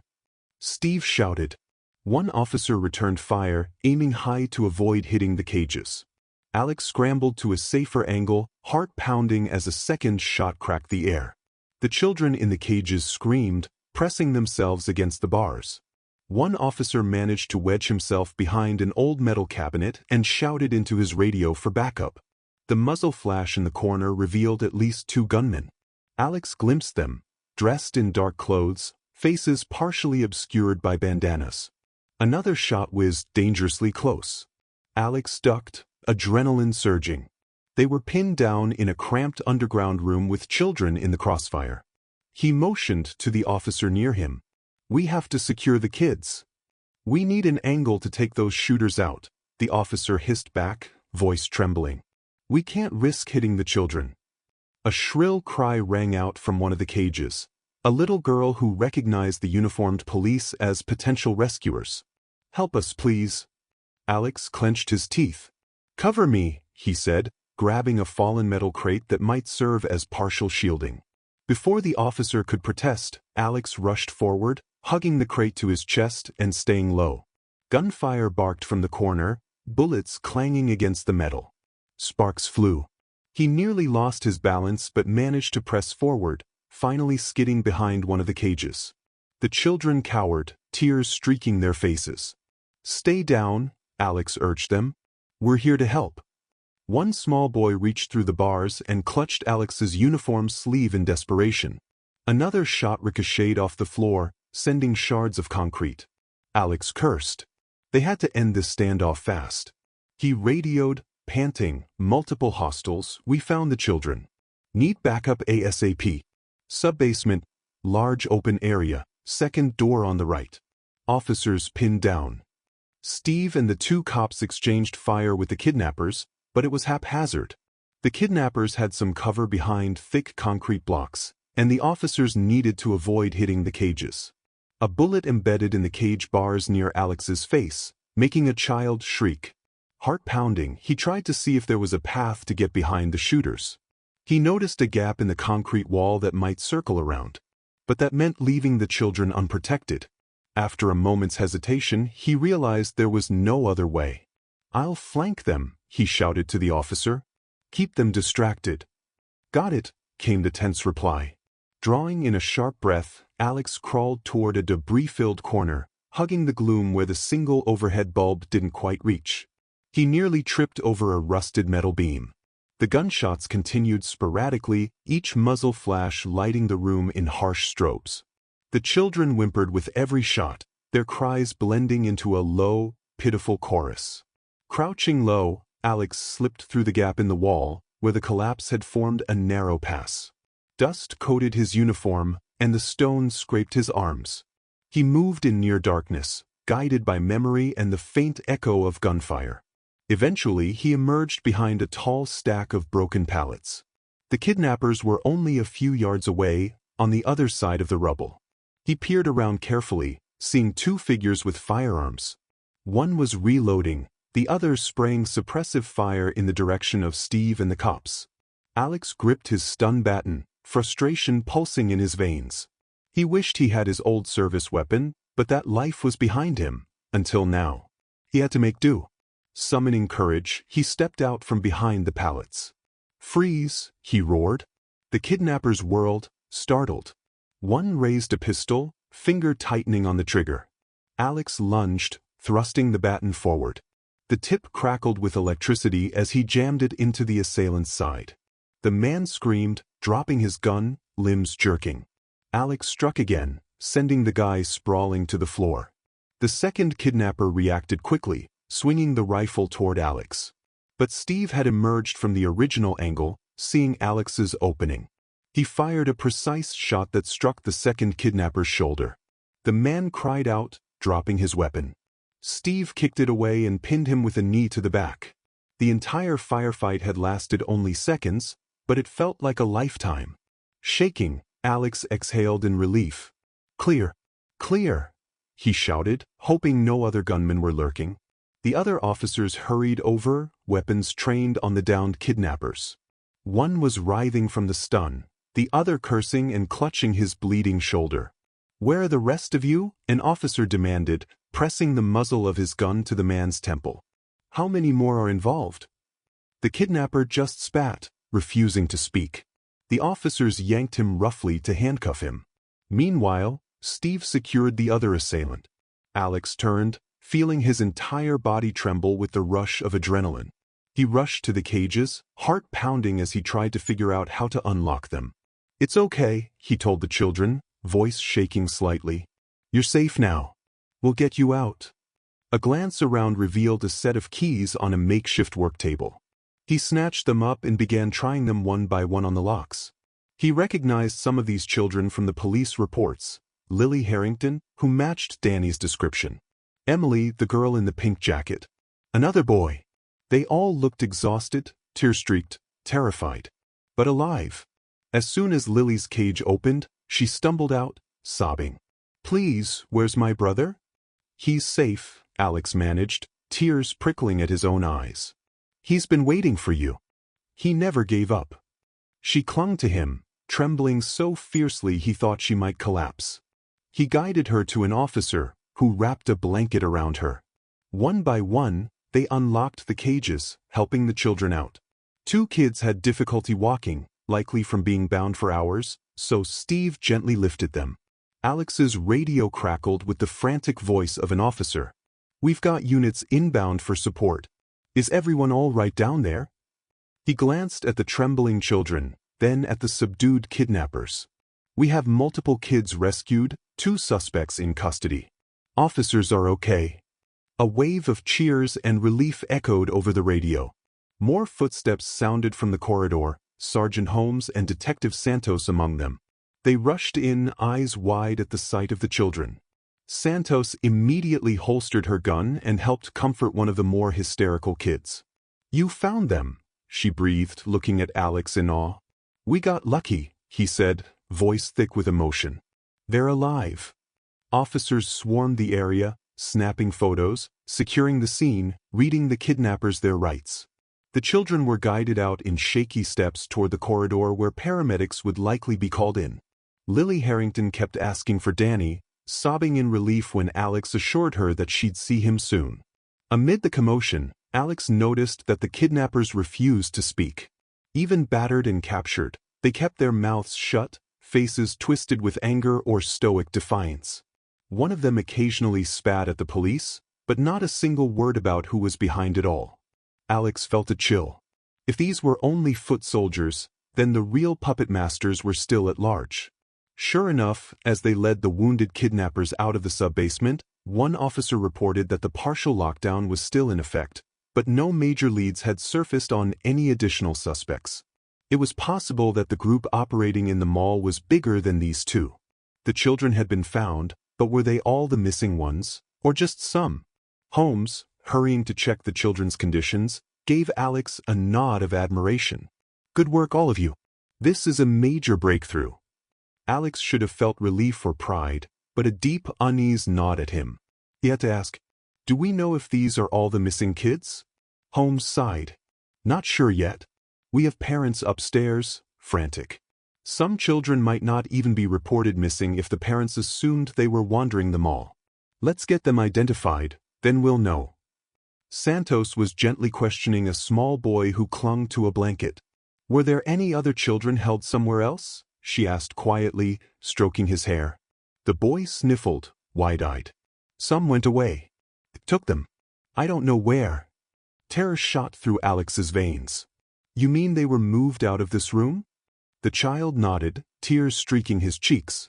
"2 days ago, they took some kids out one by one. They never came back. They said they'd do that to us if we didn't be quiet." Alex's heart lurched. 2 days? This operation might have been going on for a while, even though the surge of abductions had happened just today. They must have been holding children, then funneling them out gradually. Today, they got greedy or needed more captives, which led to people noticing. Or maybe someone in their ring had forced them to accelerate the plan. The sub-basement was just one station in a pipeline of horror. The officers exchanged grim looks. "We need to search this place top to bottom," Holmes said. "There could be more rooms, more cells. And we need to question these suspects thoroughly." They arranged to bring in more flashlights, more personnel, possibly even specialized search dogs. Despite the success in rescuing a group of children, the tension remained. The kidnappers clearly had a far-reaching plan. There might be more accomplices still lurking above ground, or an entire route leading to other hidden areas. If so, they could still be preparing to move kids out of the mall. "Let's get these kids medical attention," Santos said, taking Lily's hand and giving her a comforting smile. "It's over now. You're safe." Lily clung to her, though she kept looking around, as if expecting the kidnappers to reappear. Alex gently guided them all back through the damaged corridor, helping the officers carry the weaker children. As they squeezed through the gap in the rubble, Alex noticed a spot of fresh blood on the floor. Possibly from the kidnappers. He tried not to think about how many more might be skulking in the dark. A wave of relief swept through the paramedics waiting at the door. They took the children's vital signs, checked for injuries, comforted them. The radio chatter was already abuzz that a significant portion of the missing children had been found. Cheers erupted in the command post above. Parents rushed down to the basement entrance, wailing with gratitude when they saw their sons and daughters carried out. Danny's mother and father arrived in a sprint, flanked by officers who tried to hold them back for fear of a hazardous environment. But when Lily caught sight of her parents, she let out a choked sob. They embraced amid tears, the parents promising never to let go of her again. Danny stumbled in behind them, tears streaming down his face at the sight of his sister. Alex watched that reunion from a few paces away, feeling a swelling in his chest. She was safe. Thank you, the Harringtons cried, hugging Lily and Danny. The children clung to their parents in a trembling huddle, as if terrified to lose each other again. Alex nodded, relief washing over him. This time, he hadn't failed. He pushed aside the memory of that old tragedy. He'd done something right. Yet the moment of peace was cut short by the knowledge that other children had already been taken from this basement. The fight wasn't over. When Lily had calmed down enough to speak, Santos asked her gently, "Do you remember anything about the people who took you? Anything they said about where they were going?" The girl shuddered. "They wore dark clothes. Masks sometimes. I heard them talking about trucks.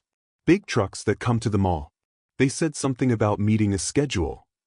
"Trucks," Santos echoed, a spark igniting in her eyes. "They must be planning to move or have already moved children. Could be a delivery or loading operation." Holmes, overhearing, rubbed his jaw thoughtfully. "We need to check every loading dock, every cargo truck that arrived or left in the last 2 days. Also, any shipment scheduled to leave soon." Miles stepped forward from the crowd, looking pale. "We have shipments coming in and out all the time. Especially for the larger department stores. The shipping manifests, there must be dozens each day. We can't lock them all down without a huge logistical nightmare. And some trucks might have already departed before we began the partial lockdown." Santos shot him a hard look. "Logistical nightmare or not, we're talking about kidnapped kids. We need those manifests and a list of every truck still on the premises." Miles hesitated but then nodded. "All right. I'll get the manifests from the main shipping office. But some cargo might have left hours ago." Alex felt a renewed sense of urgency. If any children were put on a truck before the lockdown, they could be long gone, spirited away to who knows where. He looked to Holmes. "If that's the case, we'll have to coordinate with state and possibly federal authorities. They could be moving them out of the city." Holmes grimaced. "I'll make some calls. We might even need the FBI at this point." As the rescued children were carried upstairs for medical checks, the basement team continued searching the subbasement. No further rooms were found that contained hostages. It appeared this was the main holding area. The battered door, the cages, the generator, and the hidden approach all reinforced that whoever set this up had planned it meticulously. But they had left behind minimal evidence of their identities. Soon, news reached them that the kidnappers they'd captured were still refusing to speak. One had demanded a lawyer, the other had feigned unconsciousness. They were being transported to the local station for questioning. Meanwhile, the chaos in the mall itself had transformed from panic to a weird state of half-celebration, half-terror. Parents reunited with some of the children while others realized that their kids weren't among the rescued group. The heartbreak continued for many. Exhausted, Alex sank into a seat in the command post, ignoring the dull ache in his muscles. He glanced at the clock on the wall. Nearly 8 hours had passed since Danny first approached him at the food court, whispering that haunting sentence, "They took my sister." In that short span, the entire mall had been turned inside out by fear and conflict. And it might not be over. Steve appeared with a bottle of water, offering it to Alex. "Good job, man. You found them." "Some of them," Alex corrected, opening the bottle. "We don't know how many are still missing." "It's still a victory," Steve said. "You saved a lot of kids tonight." Alex nodded, taking a long drink. He could see the Harrington family huddled nearby, Lily cradled in her mother's arms, Danny gripping his father's hand. They gazed at Alex with profound gratitude, and he mustered a tired smile. Relief for them, at least. Sergeant Holmes tapped him on the shoulder. "Bennett, Detective Santos needs you. She's in the shipping office, going through manifests." Alex handed the water bottle back to Steve with a nod of thanks and forced himself to stand. Every bone in his body felt heavy, but he trudged on. It was as if the sense of duty that had abandoned him years ago had flared back into life, impossible to extinguish. He found Santos in a cramped shipping office on the first floor, a messy space full of filing cabinets, half-labeled boxes, and an outdated computer system. 2 uniformed officers were already rifling through stacks of paperwork. Santos looked up from a manifest, eyes kindled with determination. "Alex, perfect timing. Help me cross-check these shipping logs with the times we suspect some kids were moved." He glanced at the scattered papers. "Any leads so far?" She pursed her lips. "Plenty of suspicious leads, But we need to narrow them down. We have a big cluster of trucks in and out over the past 48 hours. The loading dock logs aren't always accurate. Some deliveries come late, some trucks stay overnight. But there's one that left just before the lockdown started. Alex's stomach dropped. You think children could have been inside? Santos passed him a paper. It was a commercial freight truck, not affiliated with any well-known brand. Marked as third-party hauler, Redwood Transport. They dropped off some boxes at a department store, then supposedly left empty. Redwood Transport? He murmured, scanning the manifest. I've never heard of them. Could be a shell company. That's my thought, Santos said grimly. We also have a couple of trucks that are on the property right now. They've been locked in since the partial lockdown.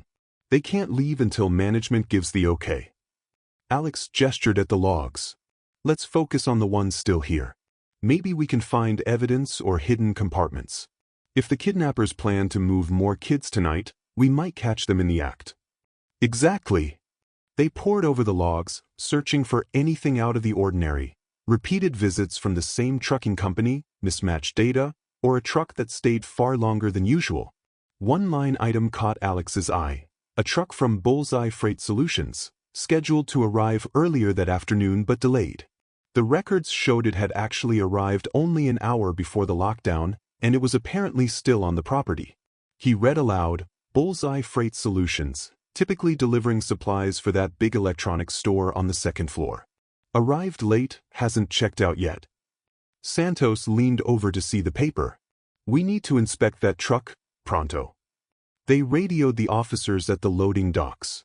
Within minutes, a small team was assembled. Santos, Alex, a couple of uniformed police, and Darren Miles, who insisted on coming. They located the truck parked near the far loading bay. A large white 18-wheeler with Bullseye Freight on the side in faded lettering. The driver's compartment was empty, no sign of a driver. Santos gestured for caution as the police approached with weapons drawn. Alex hung back slightly, scanning for watchers. The loading dock area was oddly quiet. A forklift sat idle, half loaded with a stack of boxes.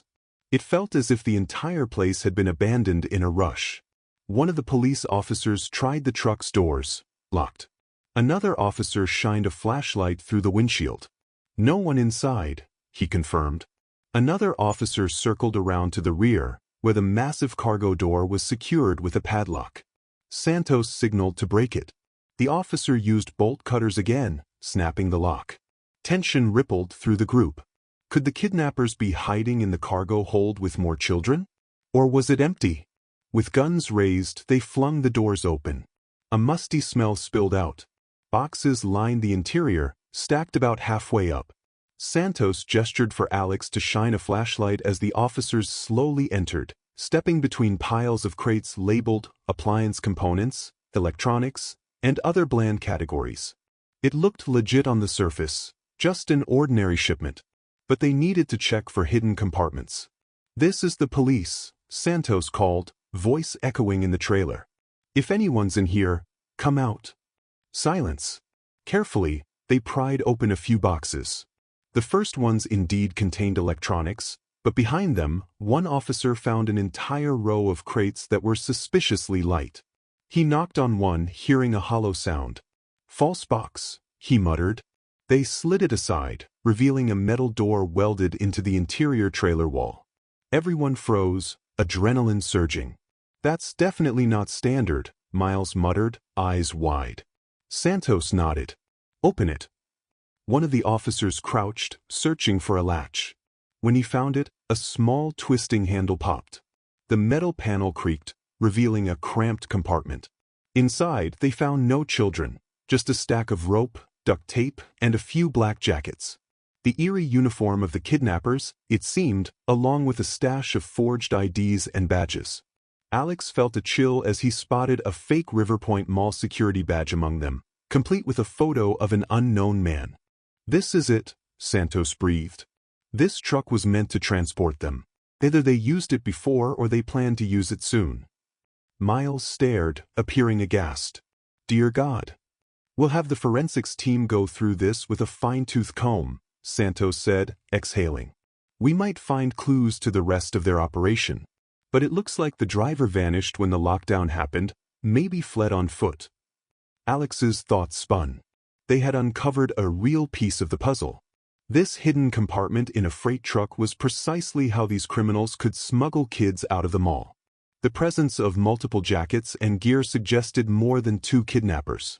And the forged badges were a direct link to the inside job theory.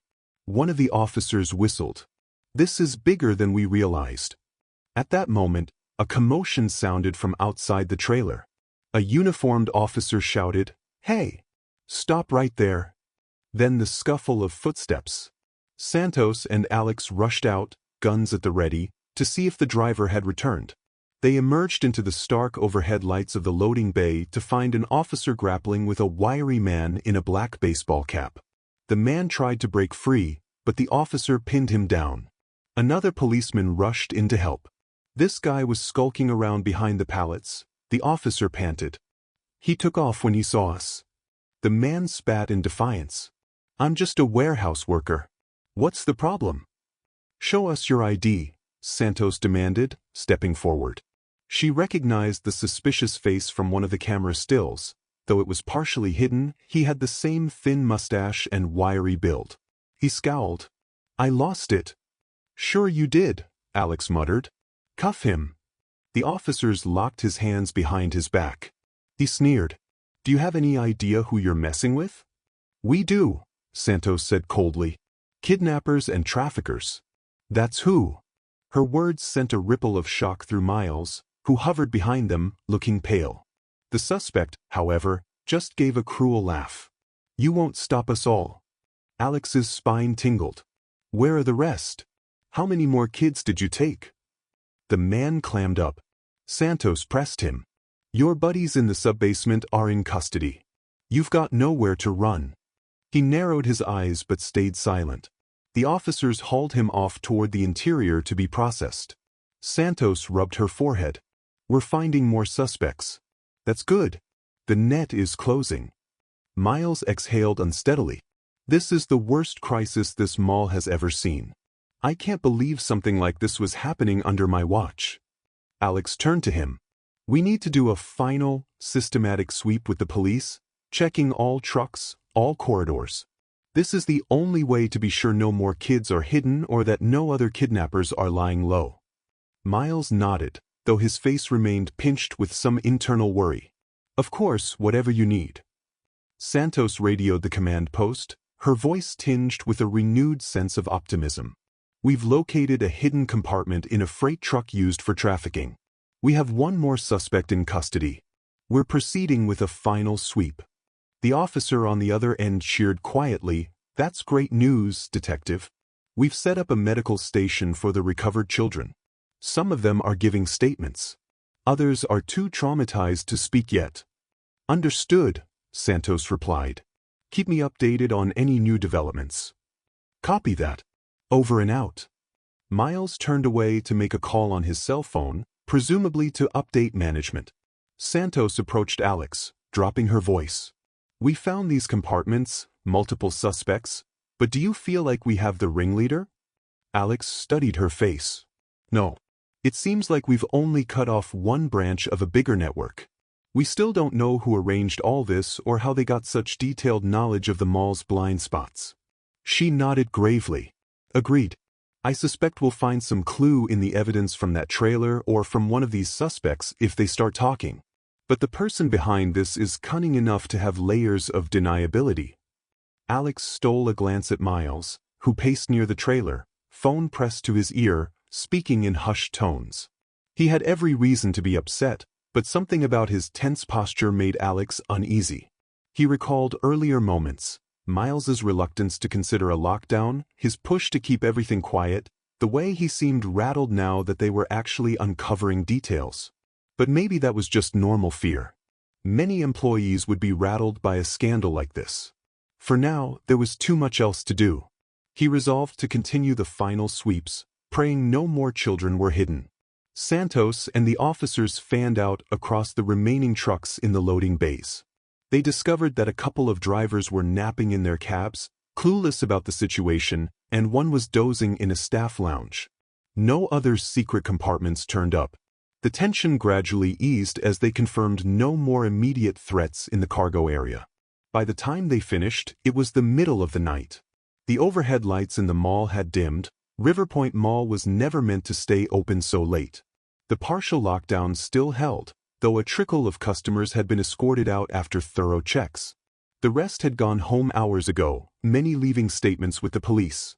Store owners were exhausted, some sleeping in corners of their shops. The entire place felt surreal, like a city under siege. In the command post, Detective Santos, Sergeant Holmes, and a knot of officers were reviewing the final roll call. The good news was that the majority of reported missing children had been found. Some had simply been separated from parents and turned up in random corners. The rest were among the group discovered in the sub-basement.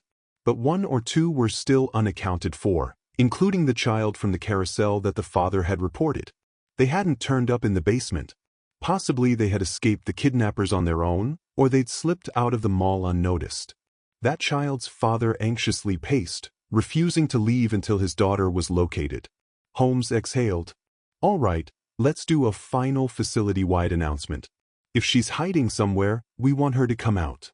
If she was taken, then maybe she was already moved out of the mall." Santos rubbed her eyes. "It's heartbreaking. I'll have officers drive the parents around the perimeter, check local areas. We can't keep them locked in here forever." Alex dropped into a chair, every muscle aching. He looked around at the hushed cluster of reunited families, some crying with relief as paramedics treated their children for minor injuries or dehydration. Others were still frantic, hoping for news of a lost one. Lily Harrington sat with her parents, speaking softly to an officer who was recording her statement. Danny hovered beside them, refusing to let go of his sister's hand. Something about that sight made Alex's eyes sting. He let out a shaky breath, remembering how it had felt to fail once before. But not this time. He'd seen Danny's terrified eyes light up with hope. That counted for something.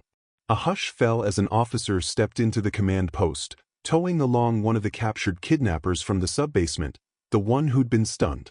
He looked disheveled, scowling through a bruised face in handcuffs. Holmes straightened. "What's going on? Why is he back here?" The officer explained. "He demanded to speak to someone in charge. He says he has information, but only for the right price." Holmes glared at the prisoner. "You're in no position to bargain." The kidnapper sneered, eyes roaming the command post. His gaze landed on Alex. "That one. The ex-cop. He seems to know this place. Let me talk to him." Santos stepped between them, voice icy. "You talk to me or the sergeant." The man shrugged. "Fine. I just want a deal. Reduced charges, witness protection. Something." Holmes leaned forward. "Tell us what you know first. Then maybe the DA will consider your cooperation." The kidnapper's lip curled. "I don't trust you. But here's a freebie. You think you got us all, huh? You have no idea. We were just the transport crew."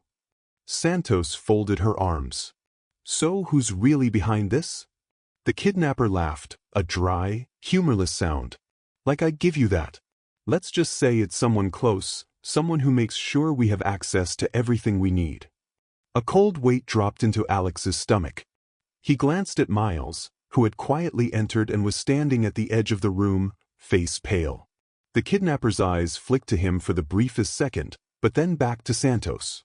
"I want a guarantee before I say more." Holmes bristled. "You'll get no guarantee. You're facing multiple kidnapping charges, maybe federal charges for trafficking. You talk now or we bury you." The man snorted. "Either way, I'm screwed. I'd rather rot in prison than cross my boss. People who cross him have a funny way of disappearing." He paused, assessing the tense faces around him. "But let me tell you, those kids you found are the lucky ones. There's a network. They go way beyond some basement. If you only knew how big this is, well, you'd realize you're out of your league." Santos took a step closer, fury radiating from her. "Give us a name." The kidnapper shrugged again. "No name from me. I have a family out there. I say one word, they're done for." Holmes gestured to the officer. "All right, take him away. We'll see if we can get the DA to offer some sort of arrangement for testimony." The man let out a contemptuous laugh as he was led off. His parting words echoed in the hush. "You still have no idea who you're dealing with." The command post fell silent, a cloud of dread settling in. If the man was telling the truth, they'd only scratched the surface of a far-reaching trafficking operation. Alex looked at Miles. The head of security's face was ashen, though his expression could be interpreted as horror or something else. Santos traded glances with Holmes, her lips pressed tight. Finally, she turned to Alex. "Well, at least we've rescued some children tonight. It's not a complete victory, but it's a step." He nodded, uncertain. "Yeah, a step." "Let's get some statements from all the suspects," Holmes said. "Call in the FBI if needed. We'll figure out who's behind this eventually." Alex could barely process the swirl of relief and fear warring inside him. The children they'd saved would go home. The kidnappers they'd caught would face justice. But the man's words lingered. There was a bigger network, and it might have powerful people behind it. Perhaps they were still out there, watching, waiting for the mall to calm down so they could strike again. He glanced at Santos, who gave him a sympathetic tilt of her head. She, too, understood that the real confrontation might still lie ahead.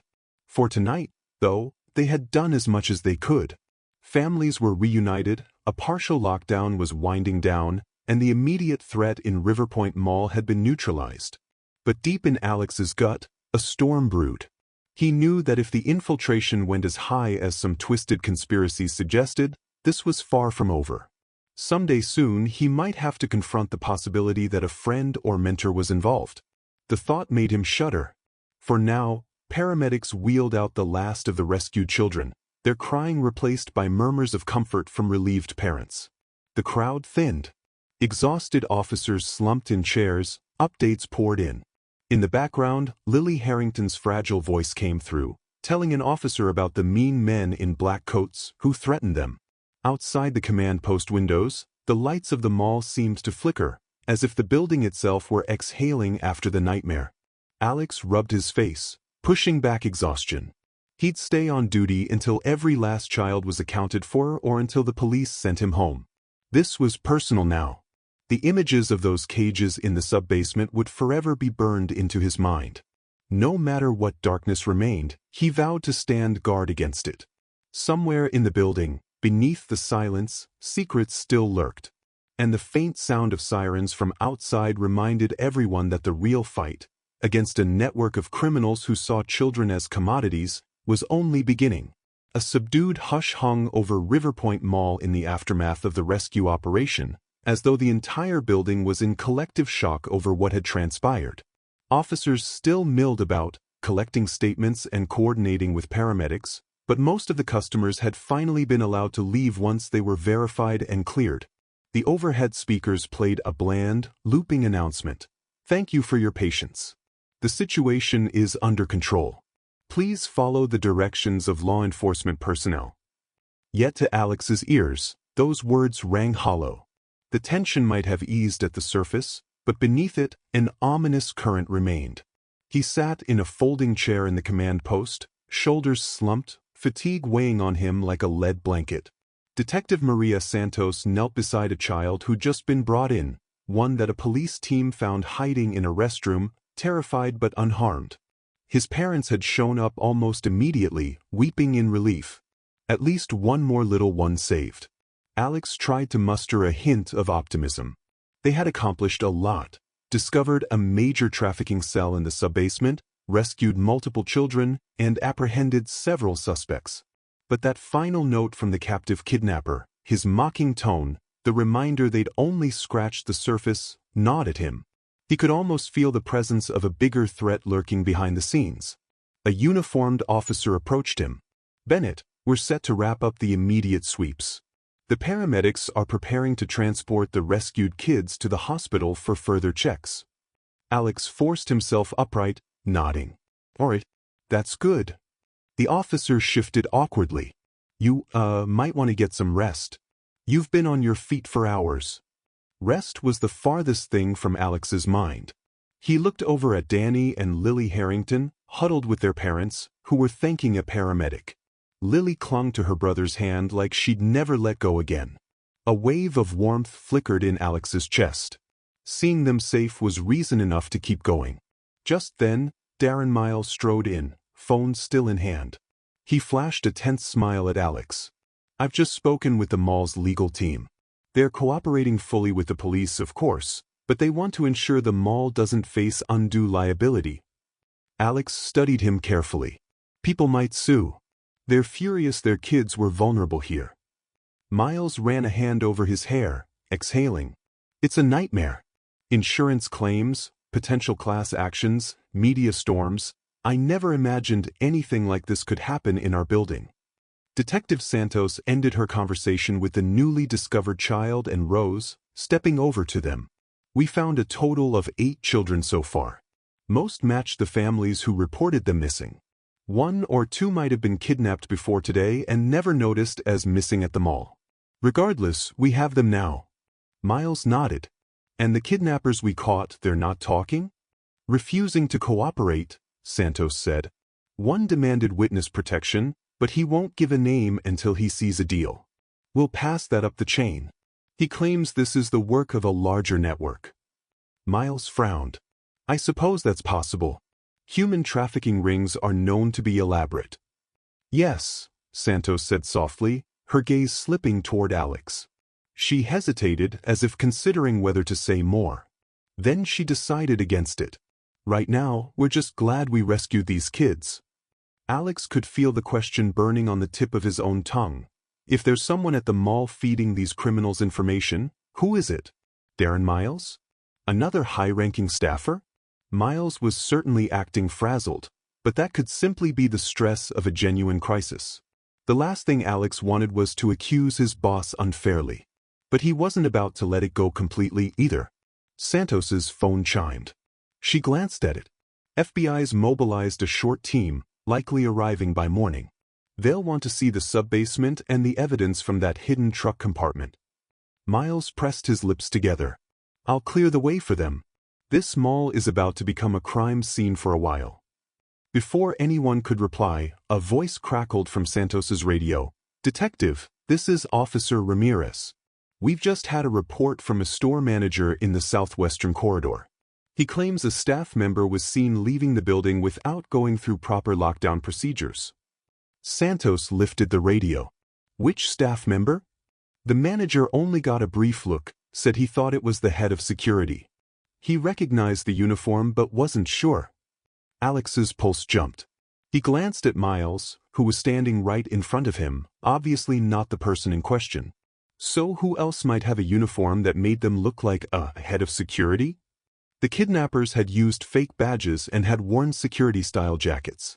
Could one of them have fled, disguised as Miles? Santos looked at Miles. "Did you authorize anyone to leave?" Miles shook his head. "No, I've been here." "Are you sure that's what the manager said?" Ramirez's voice crackled.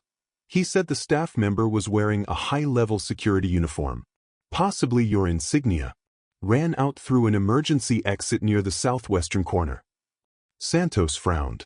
"That exit should still be manned. How did they slip out?" "Apparently knocked out the guard stationed there," Ramirez answered. "We found him unconscious. He's being treated by paramedics, but he'll recover. The suspect got away. No sign of them in the parking lot or beyond. They must have had a car waiting." Alex clenched his fists. Another accomplice, or perhaps an inside conspirator who recognized the net was closing. He looked at Miles, who wore a mask of confusion. "You're certain you didn't have a staff member authorized to leave?" Miles spread his hands. "Absolutely not. Why would one of my people do that? Unless the criminals faked my uniform. They must have gotten the insignia from somewhere." Santos exhaled. "We keep hearing about stolen or fake badges. The possibility of them forging a uniform too is definitely real." She pressed the radio. "All right, Ramirez. Keep searching. We might need to send out an APB for an unknown suspect wearing a fake head of security uniform. See if we can spot anything on exterior cameras." "Copy," Ramirez said. When Santos lowered the radio, her gaze flicked to Alex, and for a moment, her expression seemed loaded with unspoken suspicion. He realized she might be weighing the possibility that the real Darren Miles had just tried to slip out, and the one standing here was a stand-in or an accomplice. But no, that made little sense. He was standing right there. Boss. Shaking that paranoid thought away, Alex remembered that the criminals themselves had said, someone close, someone with everything they need. The scenario was turning in knots, but the overarching truth was that one of the kidnappers had just fled wearing a high-level security uniform. Miles pressed a palm to his forehead. I need to check on the guard who was attacked. This is getting out of hand. He hurried off. Santos crossed her arms, shifting her stance so she faced Alex squarely. How well do you know him? Alex swallowed, his throat dry. He gave me a job when I left the force. Help me.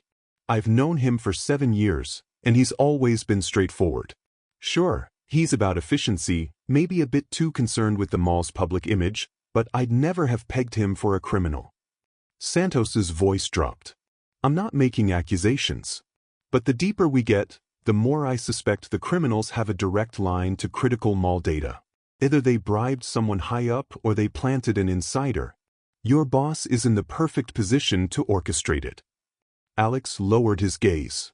Part of him wanted to defend Miles, yet he couldn't ignore the alarm bells clanging in his mind, especially after glimpsing how cagey Miles had been about the sub-basement. Let's keep an eye on him, Alex said eventually. Discreetly. Santos nodded. Agreed. In the meantime, you should go rest, or at least sit down for a minute. You're pale. I'm okay, Alex lied. Just need a moment. They parted ways. Alex drifted to a corner where a cooler of bottled water sat. The police had set it up for staff and families. He grabbed one and leaned against a wall, scanning the scene. Officers hurried about, parents wept or hugged their children. A few traumatized kids waited to be escorted home, or to the hospital for an exam. Detective Santos had left with Sergeant Holmes to check on the unconscious guard. Once again, Alex found his gaze drawn to the Harrington family. Lily had finished giving her statement. Her parents gently guided her and Danny out of the command post, presumably heading for the main entrance. When Lily passed Alex, she paused, slipping free of her mother's hand. Mr. Alex, she said quietly. He knelt to her level, forcing a gentle smile. Hey, Lily. Feeling better?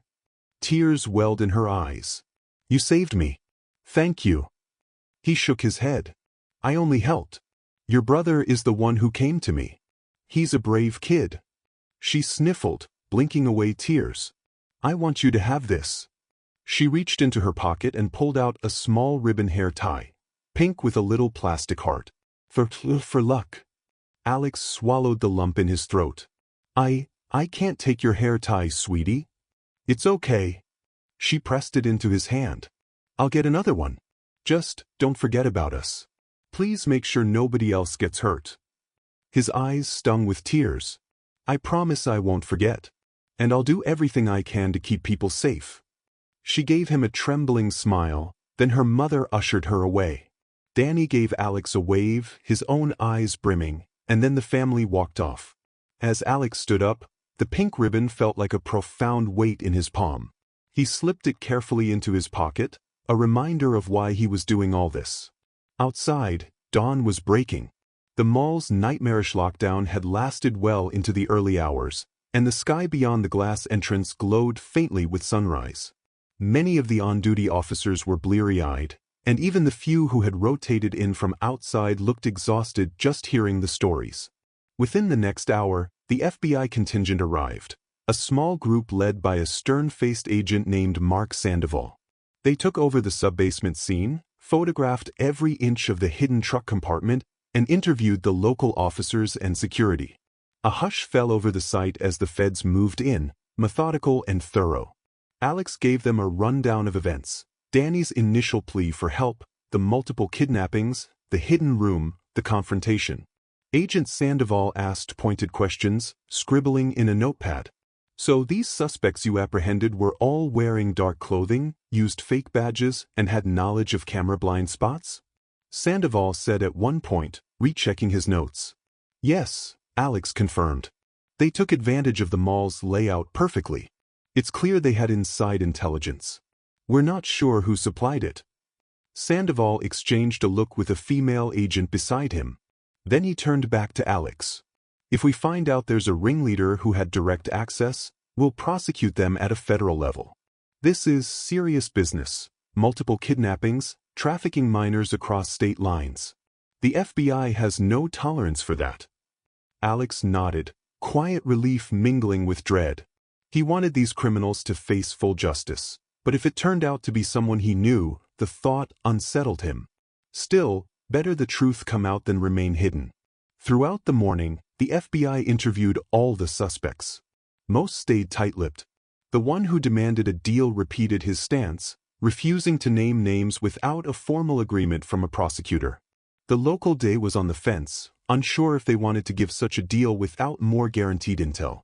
Meanwhile, the mall's management, minus Miles, who was apparently busy fielding phone calls, fussed about insurance and public image. Around mid-morning, Alex and Detective Santos found themselves in a quiet side office, the door closed, discussing the next steps with Agent Sandoval. The agent tapped his pen on the table. So far, we have no direct evidence that any specific person on the mall staff is complicit. The kidnappers certainly had insider info, but that doesn't necessarily mean the head of security is behind it. Could be a high-level hack. Could be an outside contractor. Are we missing anything? Santos hesitated, exchanging a glance with Alex. We suspect Darren Miles might know more than he's saying. He's been less cooperative than expected. Less cooperative how? Sandoval asked. Mainly in subtle ways, Santos explained carefully. He was quick to discount certain leads, reluctant about searching the subbasement. On the other hand, that could be normal caution about the mall's structural integrity or about stirring panic. Sandoval considered that. Has Miles done anything criminally suspicious? We can't just accuse him based on reluctance. Alex spoke up, voice quiet. He's my boss, so I know him well enough to see he's on edge. That alone isn't proof of guilt. But we'd like to keep him under observation until we confirm who's been feeding these criminals info. Sandoval nodded. Understood. We'll have a few agents speak with him. If something's off, we'll know. They agreed on that plan. Outside the office, the main corridor was still cordoned off. Agents methodically sealed the subbasement entrance, set up more caution tape, and carted away evidence. A local news crew was staked out beyond the mall's main doors, broadcasting shaky footage of parents reuniting with children or the occasional suspect escorted out in cuffs. The story was spreading fast. Alex emerged into the corridor, arms crossed, scanning the area for Darren Miles. Instead, he saw Bill Radcliffe, the general manager, speaking in hushed tones with a few employees. His gaze flicked to Alex, a flash of relief crossing his face. Bennett, he called, striding over. Do you know where Miles is? I can't find him. We have a PR meeting with the press in half an hour. Alex frowned. No idea. Last I saw him, he was heading off to check on an injured guard. Radcliffe blew out a breath. He's not answering his phone. The mall's in chaos and we need him right now. If you see him, tell him to come to my office immediately. Will do, Alex replied. An unsettled feeling churned in his gut. It wasn't like Miles to vanish at a time like this, especially with the FBI here. He roamed the corridors for a few minutes, checking the security office, the break rooms, even the place where the guard had been injured. That guard was awake now, getting a bandage on his head from a paramedic. Alex asked, "Did Miles come by earlier?" The guard winced as the paramedic dabbed disinfectant. He did, but just for a second. He asked how I was feeling, then said he had to follow up on something important. That was maybe an hour ago. Alex's unease sharpened. Where would Miles go alone while the entire building was crawling with police and FBI agents? He took out his radio. Brittany, any chance you've seen Darren on the cameras? Brittany's voice crackled. No sign of him in the usual spots. If he's in a known blind spot, I wouldn't see him anyway. You want me to do a full search? Alex paused. Yes, please. Check whatever angles we still have. Let me know. He ended the call and kept walking, systematically peering into side hallways. At one corner, Detective Santos caught up with him. "You looking for Miles too?" she asked, reading his expression. He nodded. "Radcliffe says he's been missing for an hour, not responding to calls."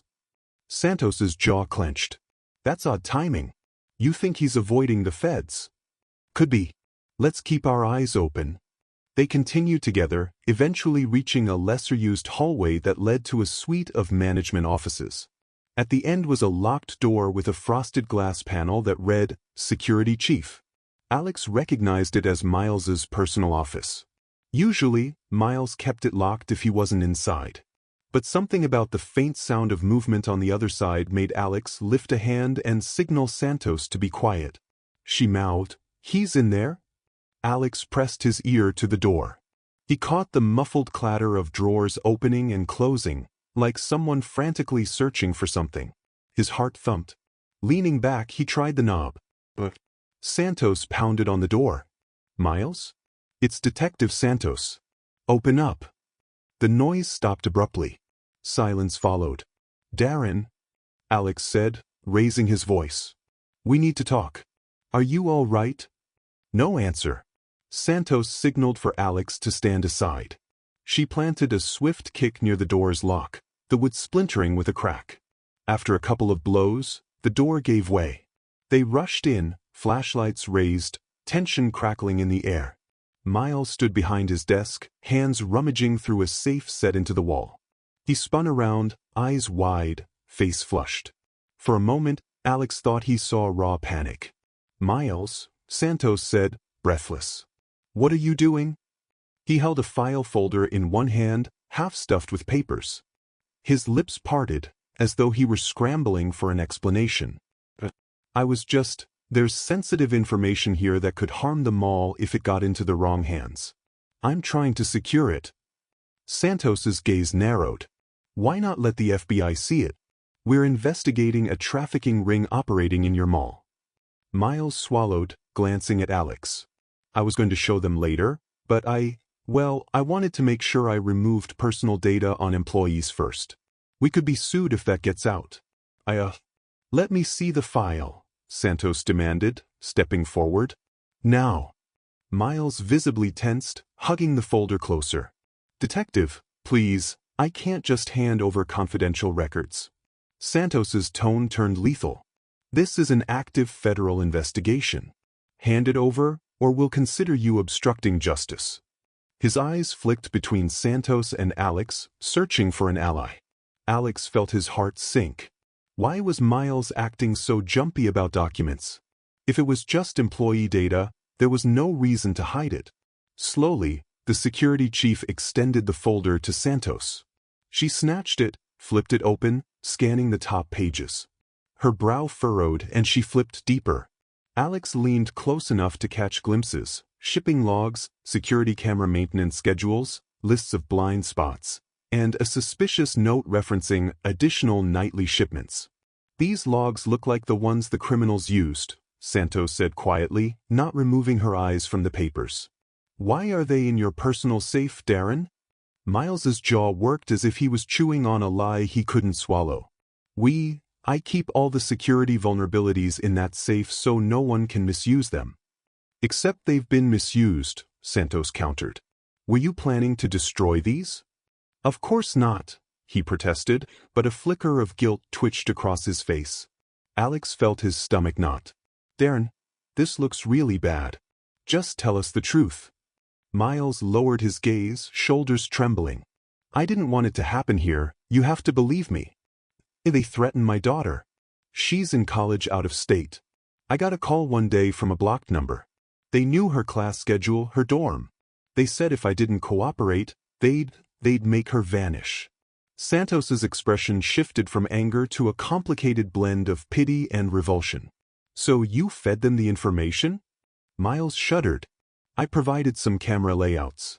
I told them which corridors were under-monitored. It was supposed to be small, just some petty theft. I never agreed to kidnapping kids. But once they saw how easy it was, they demanded more. Then they said they'd kill me or my daughter if I backed out." Alex's mouth went dry. So you're telling us you started this, let them in the door, and then it escalated? Miles nodded, tears pooling in his eyes. I know it's wrong. I've been racked with guilt. But I couldn't face losing my daughter. They forced me to keep quiet, and when the kidnappings began, I tried to steer the investigation away from the basement. I'm so sorry. Santos stared at him, knuckles white on the folder. You do realize you're an accessory to child trafficking? Miles sagged. I know. I tried to sabotage them here and there. I gave them outdated times for some patrols.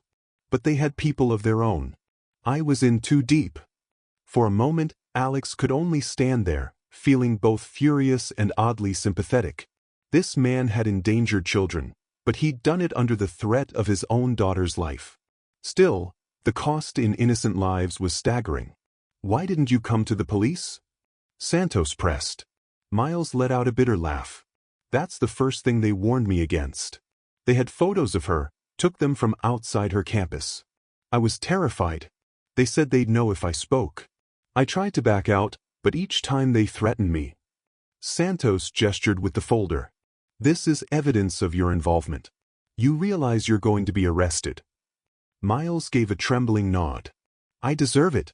Just, please help me protect my daughter. I'll tell you everything. Names, accounts, how the group contacts me. Everything I have. He reached into the safe again, this time willingly. He pulled out a small USB drive. I kept records in case they decided to kill me anyway. Here's every communication I saved, encrypted texts, wire transfers. If you get it to the FBI, maybe they can trace it to the real bosses. Santos sighed. Give it here. He handed over the drive, tears streaking his face. I never wanted children hurt. I can't sleep at night anymore. The detective's voice was cold. Then why keep stonewalling until now? Fear, Miles whispered. I was afraid the moment I turned this over, they'd kill my daughter. Santos tapped her radio. This is Detective Santos.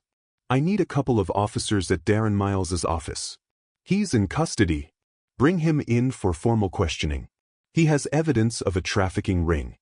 Alex stepped back, letting the wave of heartbreak and anger wash over him. So the ringleader wasn't Miles exactly, but he'd aided them. He was no innocent, but he was also a victim of threats. That didn't excuse the damage done. Children had been abducted because of him. The man who had once given Alex a second chance was going away in handcuffs. Miles sagged into his desk chair. I'll cooperate fully. I just hope it's not too late. Within minutes, uniformed officers arrived, tension evident on their faces. They handcuffed Miles gently, then led him out of the office. He barely resisted, lost in his own remorse. Alex lingered behind, eyes drifting across the safe and the scattered papers. It felt surreal. The hidden puzzle pieces finally made sense. The kidnappers had an inside man with unique access, forced into complicity by threats. No wonder they'd known exactly which cameras to dodge. Santos, holding the USB drive like it was made of gold, turned to Alex. We need to get this to Agent Sandoval now. If these files contain everything Miles says they do, the FBI can track down the larger ring. Alex nodded, stepping after her. As they walked, he asked quietly, Do you think the FBI can protect Miles's daughter? He's probably telling the truth about the threats. I'll make sure they do. It's part of the standard procedure when a witness cooperates against a violent network, Santos said, brisk but not unkind. He'll face charges, but if it's genuine extortion and threats to his daughter's life, that might factor into sentencing. Alex sighed. I can't believe it. 7 years working under him, never guessed he'd do something like this. But fear makes people do desperate things. Santos offered him a sympathetic nod. I'm sorry, Alex. Sometimes, you find betrayal in the last place you'd expect.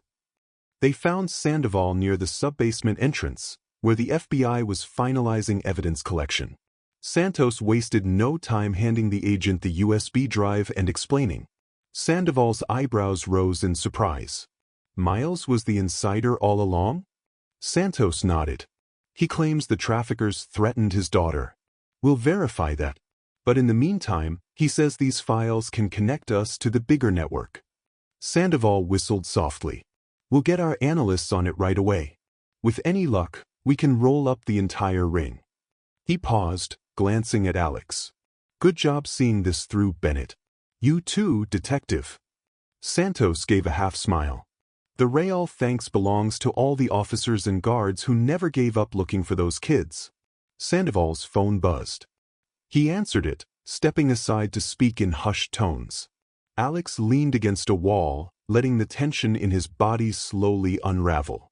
The day had been one crisis after another, yet at least now the final piece had fallen into place. They had the direct link to the traffickers, children had been rescued, suspects arrested. Even if it hurt to see Miles in cuffs, the mall might finally be safe. When Sandoval finished his call, he turned back, placing a reassuring hand on Alex's shoulder. We'll follow up with you for a statement as well. But for now, you should get some rest. You've done enough heroics for one day. Alex hesitated. Is it really over? The agent's smile was tight. At Riverpoint Mall, it mostly is. But we have a long road ahead dismantling the rest of the operation. This is only the local branch. You've done your part though. Let us handle the big picture. Alex gave a small nod, a mix of relief and lingering concern swirling inside him. Thank you. Sandoval was pulled away by other agents, and Santos tapped Alex's arm gently. Come on, I'll walk you out. They trekked to the main entrance together. The police had cleared away most barriers, though a few officers lingered to maintain order. The news vans outside had multiplied, bright lights glaring against the morning sun. Tired families, some carrying blankets or holding children's hands, filtered out the doors, escorted by paramedics or social workers. The building, once a symbol of everyday commerce and routine, was now an emblem of shattered innocence and, perhaps, renewed hope. Alex stopped near the large glass entrance, rubbing his eyes at the sudden brightness. Detective Santos paused beside him. Take care of yourself, Alex. You've done something good here. Even if it feels complicated. It does, he admitted, voice low. I'm relieved we saved most of the kids. But I'll never forget how easily it happened. Santos laid a hand on his shoulder. Evil exploits vulnerabilities. That's why we can't let our guard down, especially in places we assume are safe. He nodded. What'll happen to Danny and Lily? And the other kids? Authorities will ensure they get counseling and their families will have support. Maybe new nightmares, but they'll heal. She gave him a gentle look. You should do the same. Don't let your old wound fester because of this new trauma. Alex swallowed, remembering the tragic kidnapping case that made him leave the force. This time, he hadn't failed. That realization brought a trickle of closure. I'll try. They stood in companionable silence for a moment, watching a group of officers wheel out a cart piled high with boxes of evidence. Miles, in handcuffs, was led through a side entrance, a hush falling among the employees who recognized him. No one shouted or confronted him. The look on his face was haunting, fear, resignation, and a flicker of what might have been relief that the secret was finally out. Santos sighed. I need to finish some statements. You heading home? Alex glanced at the swirling scene of cops, agents, and media. Eventually. Think I'll say goodbye to the Harringtons if they're still around. She squeezed his arm. Take it easy, Alex. You've earned it. He nodded, watching her blend back into the official chaos. Then he made his way past the line of news cameras, ignoring the swarm of reporters calling questions. He spotted the Harrington family near a cluster of paramedics. Lily was sipping juice, eyes red from crying but calmer. Danny stood protectively by her side, giving no sign he intended to leave her again. Mrs. Harrington saw Alex first, nudging her husband and kids. Lily attempted a small smile.